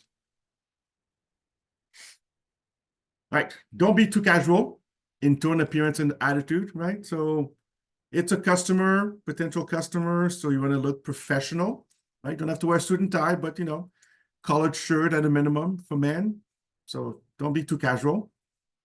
Don't expect them to carry the conversation, right? So you are conducting the interview. So yes, you expect them to talk the most, but this is not a them just rambling on forever, right? So you're asking questions, so it's structured. Don't get upset if they can't share some details. It may be proprietary, and it's perfectly acceptable for them to say, I can't share that because it's confidential, and then accept that, right? So don't push if they say they can't. And then do not forget to ask for a referral. Critically important, because you get more people through the people that have already accepted to interview. So don't end the conversation without asking for potential referrals once you're done. Okay, and Dimitri had a perfect follow-up. Dimitri, thank you. All right. Any questions on do's and don'ts? Next step, we're going to jump into you guys will actually do some work. Now, you will write your own interview questions. So let me flash quickly what it looks like in your handout. All right, so the instructions are here. So if you open your homework book, you'll see the instructions. So pen and paper, please enter as many as you can write on the chat. Keep it interactive and make sure you keep those for your own list as well as part of the homework assignment. Okay, so once again, the questions have to be specific to the customer you had in mind, right? So we're technically continuing activity number 5, right? So we've went into a customer in mind, what jobs they're doing. Then you ask questions to that customer, right? Because you want to be specific. The questions are asked for a specific customer in mind, and then what jobs they're trying to do. So go ahead, start drafting some interview questions and place them on the chat so we can keep it interactive. If you have any questions, if you have any struggles, please raise your hand and ask some questions. Let's keep trying to keep it as interactive as possible. So write as many questions as you can, post a few on the chat, and then, like I said, you can refine them later, but right now your job is what interview questions you can create to help validate your hypotheses. Let's go ahead. Grains, yeah.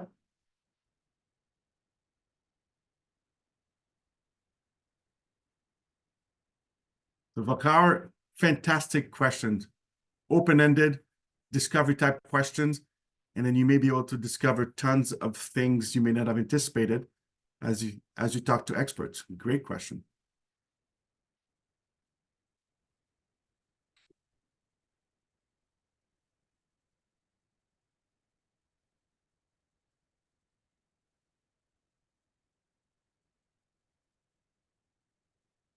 Great question, Ajratus. Let's see. Did I say your name correctly? Please let me know if I said it correctly. Yeah, that's correct. Thank you. Okay, And excellent. I usually go by my last name, which is Asha, and it's Okay. easier to pronounce. Excellent. We'll go with Asha. Thank you. Nice.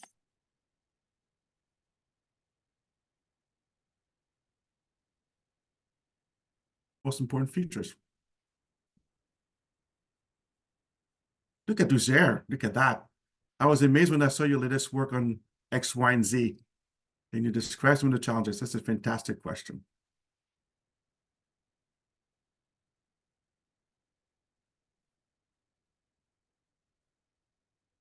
Okay, man. Great questions as well. It's fantastic. I guess it's easy to ask researchers to come up with some questions. That's really what discovery is. Great questions, everyone. Take one more minute, and then please, if you have any questions to me, Dimitri, or Amanda, you can also raise your hand and ask questions. But I can see so far you guys are getting great questions. But like I said, right? So think of the customer, and then what hypotheses you may have, and then what questions you may ask to help validate your hypotheses.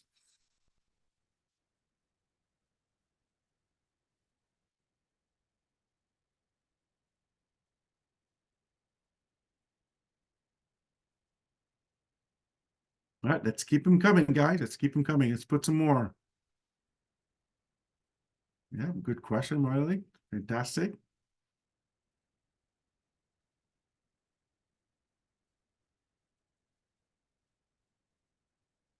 You guys are getting pretty good at this.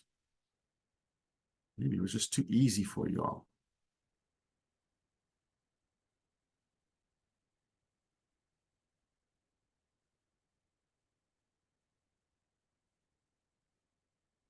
All right, fantastic. Like I said, right?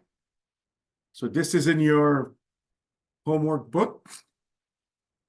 Make sure you fill in. The instructions are contained there. Let's keep the exercise going during the evening. Engage with the community and Slack. If you have any questions, comments, and obviously any tips and tricks that you guys can all share with each other. And then we will check on your progress throughout the evenings as facilitators.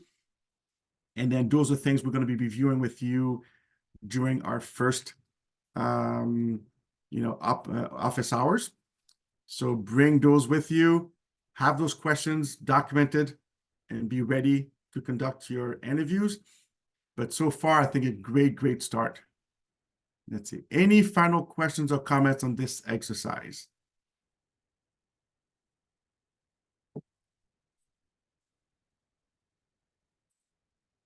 All right. So to repeat again, right? So you start with the customer. Who is that customer? What is that customer trying to do? What are the pains that can hypothesize that the customer is experiencing in a day-to-day, trying to do the job that they're trying to do, and what would be some gains, either unrealized or even documented, that you can envision for this customer, right? So right side, customer. You put yourself as a customer. On the left, you identify your products and services. And then from those product services, what are some pain relievers that this product and services could provide? And then what are some gains that could be provided to your customers? And the fit portion is when your product perfectly relieves all the pains of your customer and then actually meet all the gains the customers has identified. So that's what they call the product solution fit, right? So that's what we're trying to do. So you're encouraged to utilize office hours with your facilitators, mentors, one-on-ones later in the program as well, and your community to learn some tips and tricks. So don't be afraid to collaborate amongst all of you. The additional resources are all available in your Teams folder. And then there's a name of the team folder to conduct that. All right, so I know we finished a little early, but any closing questions or comments about what we went through during exercise 5 and 6 this morning? Sorry, Henry, just a quick update just for the handout and the resources. I'm going to post in the chat. I'm actually going to have it available just through Notion. So you'll see the link there, and then you can see the two names of the handouts. It'll take you to Google Drive, which I've invited to, and then they can download it from there. Yep, excellent. Thank you, Amanda. Okay, Mohammed, you had a question. Yes, please. So I am thinking about the learning curve of like performing this interview. So what would you suggest the best strategy is to go from like, you know, like the very basic, very bad first interview and pick up from there? Good point. I failed to mention, it's a good strategy. Do it with friendlies, right? So as silly as it sounds, do it with your friend, family members, to get you comfortable, right? Because it is, I'm a marketer, so it comes natural to me. But yeah, my first one was not super comfortable. So I would say practice with friendlies to get you comfortable. And then once you feel comfortable enough, you do the first one. But I would say, do the safe ones first, right? So you don't want to go against a world-renowned cardiac surgeon and then you're unprepared and you look like a fool. So practice with friendlies until you become comfortable in the interview setting. Like I said, there really isn't the best or the worst interview. It's just that sometimes that if you're not prepared, then you'll feel that you didn't get value of the interview, and then your subject may find that you may have wasted his or her time. So I would say practice, prepare, and then you'll get better as time goes on, right? It's just like any skill. You're something you'll get better. Dimitri, anything to add? Nope, I'm good. Yep. All right, so let's see. I can't see who raised their hand because I just see two people. So let's It's Miriam right now, I think. It's me. I have also some questions. It's not about interviewing, but also in the preparation. Now, if I attend, for example, a conference last year, and I know some guys in there, but I don't have their contact.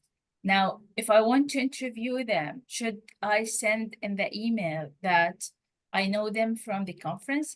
It is good to write that in the introduction line or in the subject line. And the other thing, absolutely, yes. in which line?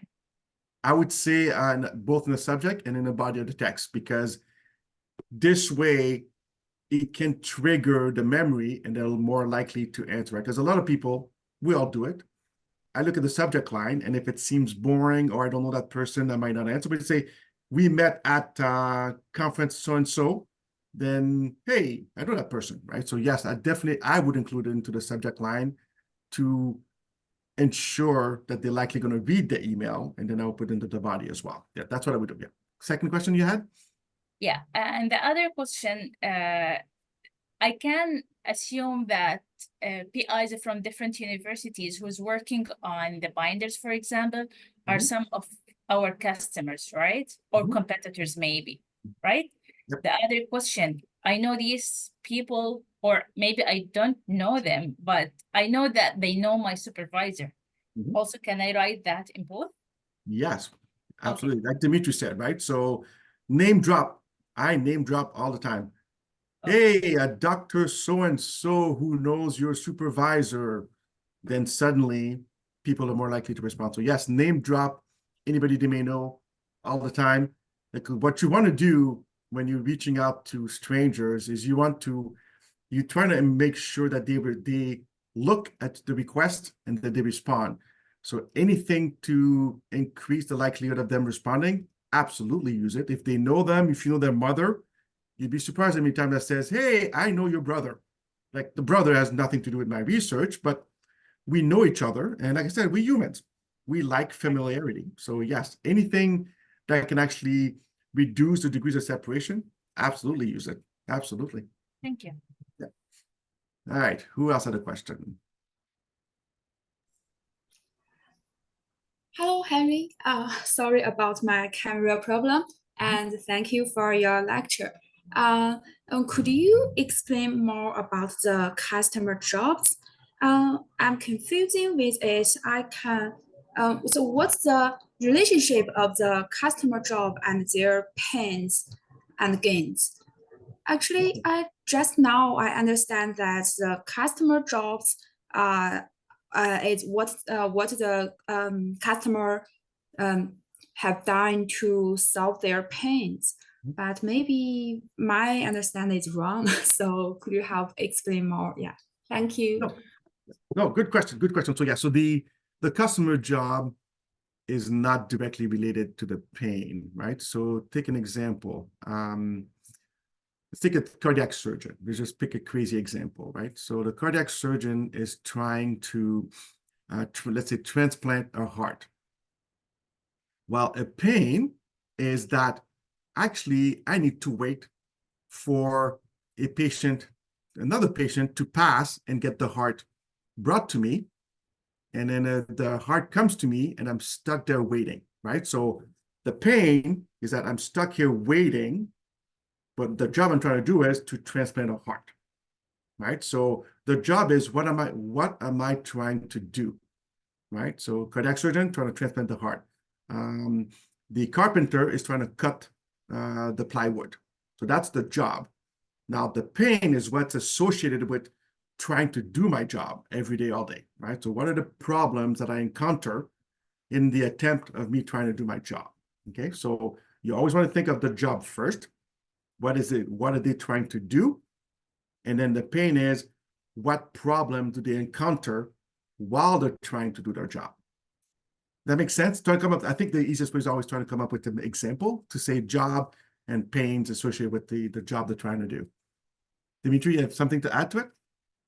Not to that, but just circling back to the previous comment about how to get more response to your securing an interview. One of the ways that has become common is while you're having an interview, offer up, well, first of all, ask who else should I be talking to, right? And then when they say, oh, you should be talking to so-and-so in this department or this person in this industry and so on, these are their personal contacts. So now it takes more effort for someone to type up a warm introduction and remember all the information required to introduce you to someone. But you can offer up, okay, hey, if I send you a brief 2 or 3 lines of what, and again, it goes back to your outreach script.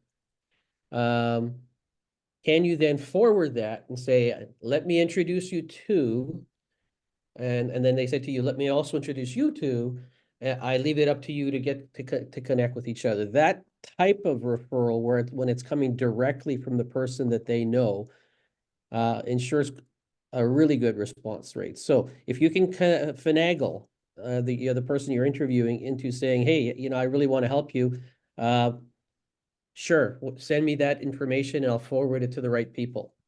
The opposite of that is, okay, here's the name. Tell them I'm the one who sent you, and then you're kind of directly emailing that person. But that warm introduction is really, really powerful. Yeah. All right. So some question in the chat. What kind of questions I can ask our competitors or a customer? So that one gets a little touchy on a competitor standpoint, right? So if you're going to interview a competitor, obviously you have to be mindful about protecting your intellectual property.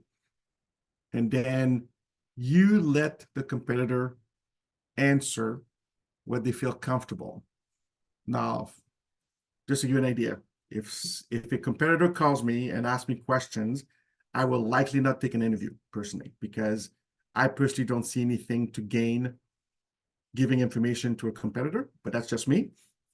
But it's not uncommon to interview competitors.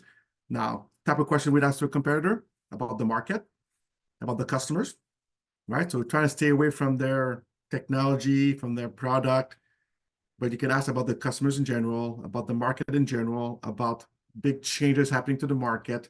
So this way is still tremendously valuable to get their perspective about the market they're serving, the customers they're serving, how the customers are changing, without going to the technology. So that would be my feedback on that. And then the next question I saw in the chat, if a customer is asked about the product, how do I answer? So obviously, you answer as best as you can without divulging intellectual property, right? So that's the key part.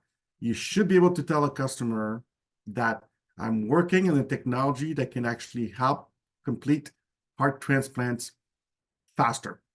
Now, that statement is plenty to have a conversation, but it doesn't say anything, right? It could be the shot to open the chest. It could be the tools to stabilize the veins. It could be a lot of things. So your job is to describe, and we'll do that, I think, during the core, how to do an elevator pitch. Describe what your technology does without specifying the details of your product. So that's a skill you need to have, because you'll have interviews with non-experts. So you need to describe enough for them to understand the context without giving all the details necessary to divulge your intellectual property or to make them expert. So that's a challenge, right? So how do you talk to different stakeholders that may not be expert, right? Because as you go to customers, they are no longer the expert of your technology. So you need to give them enough to understand the context and then answer your questions without trying to make them experts. All right, so do we have any additional questions on, let's see. Okay, Dimitri added, when I interview a competitor, I usually pose a potential customer seeking info from their perspective, ask about the solution, their effectiveness, and why they do what they do. Yes, and then let them decide what they're comfortable to answer. If you ask me a question about my product, I will not answer, but that's just me. Some competitors, I've seen some people being more open to divulge information. I would not. Can we ask a competitor about what they are doing? Absolutely. And let them decide if they want to answer or not. Like I said, I would not answer. And don't be upset if they don't, right? So the interview subject has the right to decline or answer whatever they want to ask.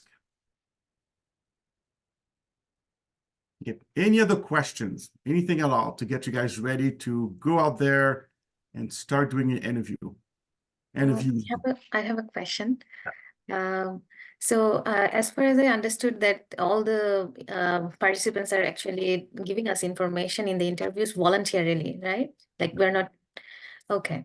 And in that case, if someone is not comfortable like recording them or taking the videos of them, we can take notes, but what are the best suggestions you have? No, you've actually answered the question, right? So you ask, and if they say no, then you take notes. So you ask them to do a favor, so you can't be imposing. But if they say yes to the interview, but they don't want to be interviewed, and they don't want to be videoed, it's still a fantastic win. So you take notes and you conduct the interview. And so you actually have to meet their demands, right? So if they want to do Teams, Google, phone, you do what they feel comfortable, but they all count, right? So if they say, send me a questionnaire, that is an interview. I have done thousands of questionnaires, and they can be valuable, right? So you meet them where they are, and any interaction feedback, if they say email, send them questions by email, document those, and those count, right? So I don't want you guys to think if they're not recorded, they don't count. That is absolutely not true. Any interaction with a stakeholder counts. Email, questionnaire, face-to-face, video, whatever they feel comfortable is acceptable. Obviously, face-to-face is best, but any interaction, any feedback does count. Okay, thank you so much for clarifying. Like I said, even if they're comfortable to answer one question by email, that is an interview.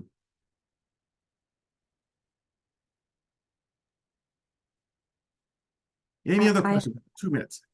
I have a question. So if someone agrees to have an interview with me, should I let them know the questions before our interview, or just when we are having the interview? Only when you're having the interview, Directly. unless they ask. So I would say, I'm going to be, if they ask, you can give more details of what type, but in your email to ask for interview, you can say, I have questions. You give the context, right? So I'm a student as part of Lab2Market. You have some questions to better understand the market, better understand your job. Give them enough context so they know what they were going to agree to. But no, don't send questions ahead of time. Absolutely not. Okay. Yeah. Thank you. Yeah. Bakar. Yeah, my question was something like that, like about asking whether we should share the script of the question in email or not. No, only if they ask. Your email script is only to get them to agree to the interview. And if they ask, then you can give them more detail. But yeah, I would not, people don't read long emails, especially from strangers. If you send me an email with 3 paragraphs, I don't even open it. So you try to be succinct to get them to agree to the interview. Okay. Thank you. Okay, so Vakar, you had a question about agree ahead of time to be in video. Now, get them to agree to an interview. And then once they start, then ask them if they feel comfortable. Let's see what else on the chat. Oh, good question, Ruzette. So what if the customer opposes a solution idea we're validating at the start of the interview? Then shall we be introduce them to the solution, make them realize you do not want to convince a customer that your solution is viable, good, bad. This is their opinion. That's one. 2, that's one customer, right? Let's take Canada. I know we broke the 40 million. So if one Canadian tells you it's a bad idea, is it still bad? So, right, so interviews is one data point. So you don't want to base all your decision on one data point, which is why we're asking guests to do 100 plus, but you're not convincing customers that your solution is viable. You're trying to validate your hypothesis about their jobs, their pains, their gains, and their needs. That's what you're trying to do when we say product market fit, you try to understand what the market needs and can your product meet those needs. So you're not trying to convince a customer that your solution is right. You're trying to validate and understand the customer. And then Dimitri finished with, I would give them 3 questions if they ask, right? So don't give them the questions unless they ask. If they ask, like I said, they're doing you a favor. So if they put demands, then you meet them if you need that interview. So if they ask, then give a sample. Yes, absolutely. Yeah, sorry for taking time then from the break. I have just one question. That is, so I did some interviews before, and how I found those participants where I knew someone from the Calgary Elderly Association, and then that person actually shared my poster or the recruitment poster to their channel, and those like Facebook groups and their email threads have like 500 people already. So instead of like reaching out to every person by email, that was more effective. Like I used to get emails from people saying that they are interested because they found this recruitment poster. So is that a valid way of finding participants?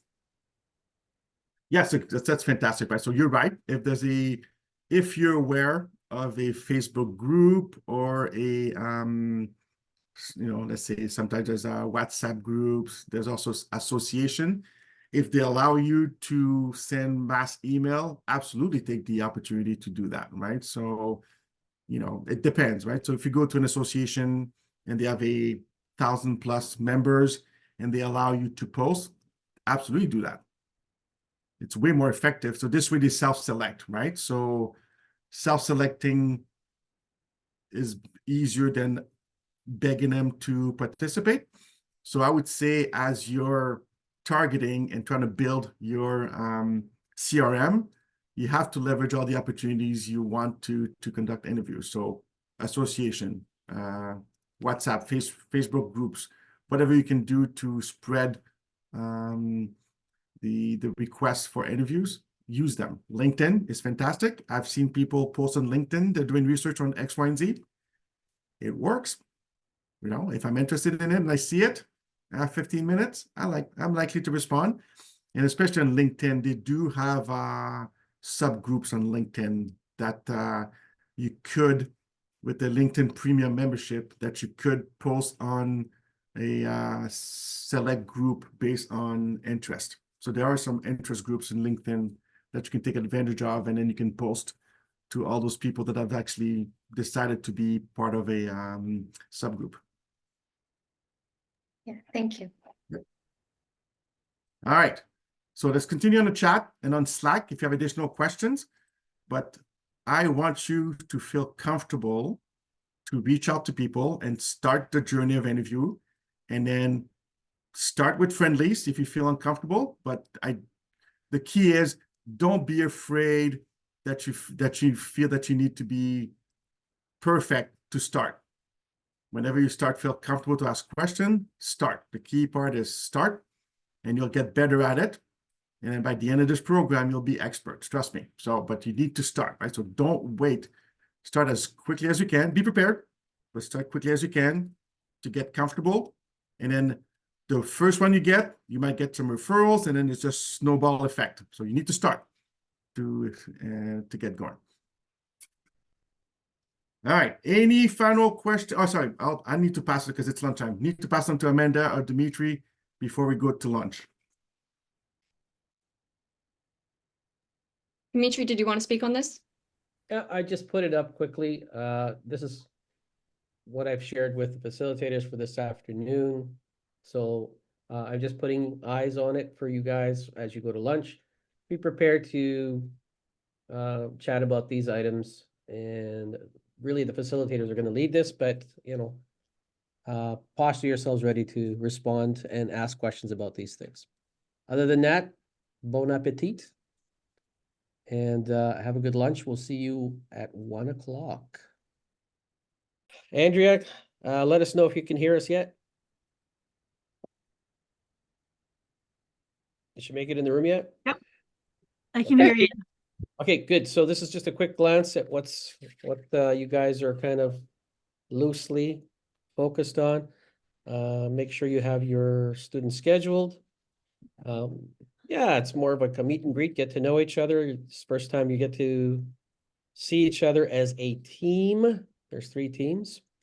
Team Andrea, Team Henry, and Team Rosalie. That's been our kind of our trend to call the teams by their facilitator names. If you want to come up with some cool other names and brands, then go ahead. We will switch over to that if you let us know. How to best prepare for office hours and scrums. So you'll explain a little bit about office hours and scrums and anything that you personally want them to know. That is your expectations for those time frames. And then, of course, we've been completely focused over the last 3 days on outreach and interview tips. If any of those conversations leak in there or questions, give them some audience. Other business leaves it wide open for whatever else you want to do. Again, you're not having fun, you're not doing it right, so we'll release you into that. Any questions that came to mind as you were deeply reflecting and chewing on your lunch over lunch hour, guys? Let us know right now. Otherwise, hold off until you meet with your facilitator. So Dimitri, once they've met with us and we're done, is there more for them today, or are they released for the day? They're released for the day. Okay. Try to make good use of the hour, but if you finish early, I mean, there's no hard, fast rule that you have to finish right on the dot, right, Rosalie? I don't know. Those German trains are supposed to run on time, sir. And they just, they got to make sure that they give you the full value, right? That's right. That's right. All right, so yeah, a little loose as far as don't make it big and heavy. Just kind of have a nice conversation, get to know each other a little bit, and that's the purpose of this meeting today. Why does Andrea look so good today? Where were you? What did you go do today? Turn your mic on. We're all excited to hear. Okay, so true story. And this is kind of like I've been doing this for years. So under my makeup, I have a clean beauty product on that I'm testing because I'm a judge this year in the Clean Beauty Awards. And one of my friends is an entrepreneur. She's an environmental engineer, and she started a company called it's called Cert Clean. She had a different name before. And she's been doing these Clean Beauty Awards for like 10 years now. And I think I've been a judge every year. So I'm currently testing a product. So thanks, Dimitri. Great feedback. I'll be like, this is layered under my makeup. It seems to be working. All right, Amanda, we can send them off to their respective spaces and again, have some fun, keep it light, and we'll see you back in a bit.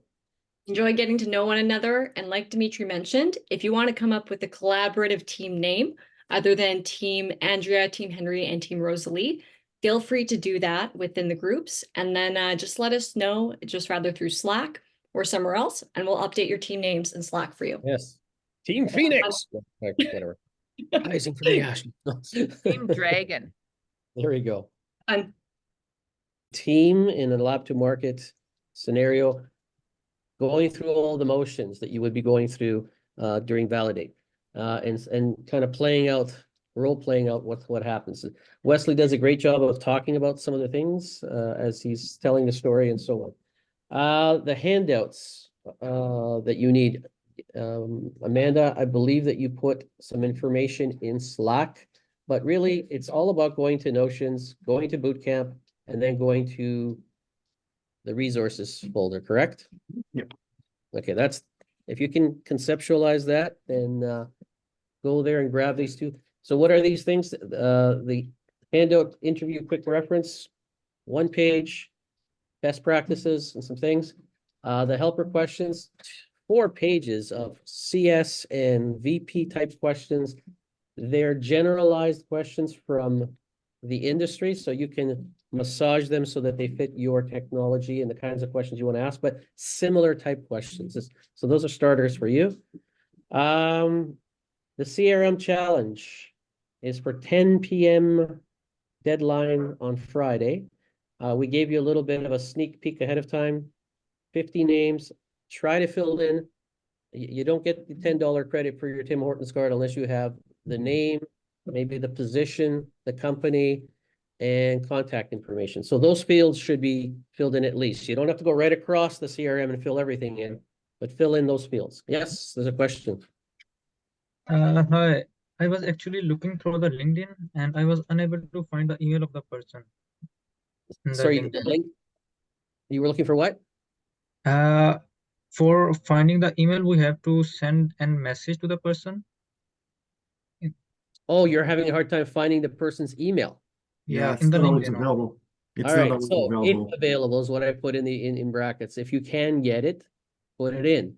Bonus points if you can find the email. There's some tactics maybe that I'm going to talk about with Andrea tonight for finding people's contact info if it's not on their team page of their company. Sometimes you go there and you find the team, or you find a contacts page, or there's searches you can use in Google that will yield a phone number or an email. And then there's these things called email scrapers that search all over the internet and find that contact information and bring it back for you. So if you want to look up email scrapers and do a little bit of research of your own, you might find a tool that's useful that makes things easier. All right, some tactics there, but bring your favorite hat tomorrow for a photo op. And then the last two, go to Slack for things. It's really worth your while. use your new emoji powers to let me know, hey, been here, saw this information, present. So kind of let us know that you're actually engaging in Slack. Comment. We want to build each other up. So affirm things that are being said, suggestions, things that are being contributed by your peers as well as your facilitators. Answer questions, ask questions, answer each other's questions. Let's start creating a little bit of a community. This works best when people interact with each other, both in person and asynchronously. All right, that's all I've got for you guys today. Unless you have any questions, you are released. And what did they used to say in that police show? Let's be careful out there. What police show? What was that? There was a police show and says Be safe out there or something like that. something like that. Yeah, something like that. Anyway, so be safe. Have fun. Stick around if you have questions. Otherwise, you're released. Have a good night. We'll see you at the final day of boot camp tomorrow. All right. Bye, Rosalie. Hey, team. Thank you. Welcome back. Bye. Bye, guys. Bye, Rosie. Rosalie, sorry. Yep. I gotta stop calling her Rosie. I'm just too familiar with my people, I think. Screen share. Okay, guys, just a quick glance at this. So just so you're aware, 2 handouts that are useful, we mentioned. Best way to do this is to go to Notions, click Bootcamp, click Resources, and you'll find them in there. Otherwise, if you forget what I just said, go to Slack, look up the last comment from Amanda, which kind of gives you a link to head back to the right spot and some instructions on how to find these. Why are they useful? Well, one of them kind of summarizes a lot of the best practices we talked about today, and it's a one-pager that you can print off. Walk inside. And then the other one basically is a whole bunch of VP, like value proposition, like customer profile, customer segment, sorry about that, and value proposition block questions that you can use in your interviews. You'll have to massage them a little bit so they fit for you, but a useful sheet to have just to kind of trigger some good creativity around questions.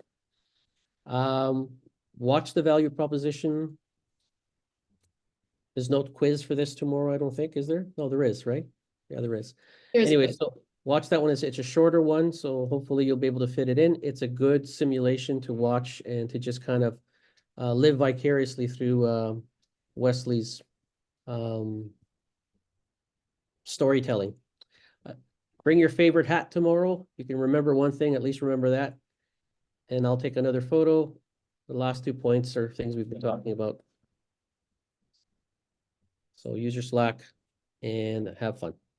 You are released. You can stick around if you have questions. Otherwise, we are done for today. Thank you. Guys, take care.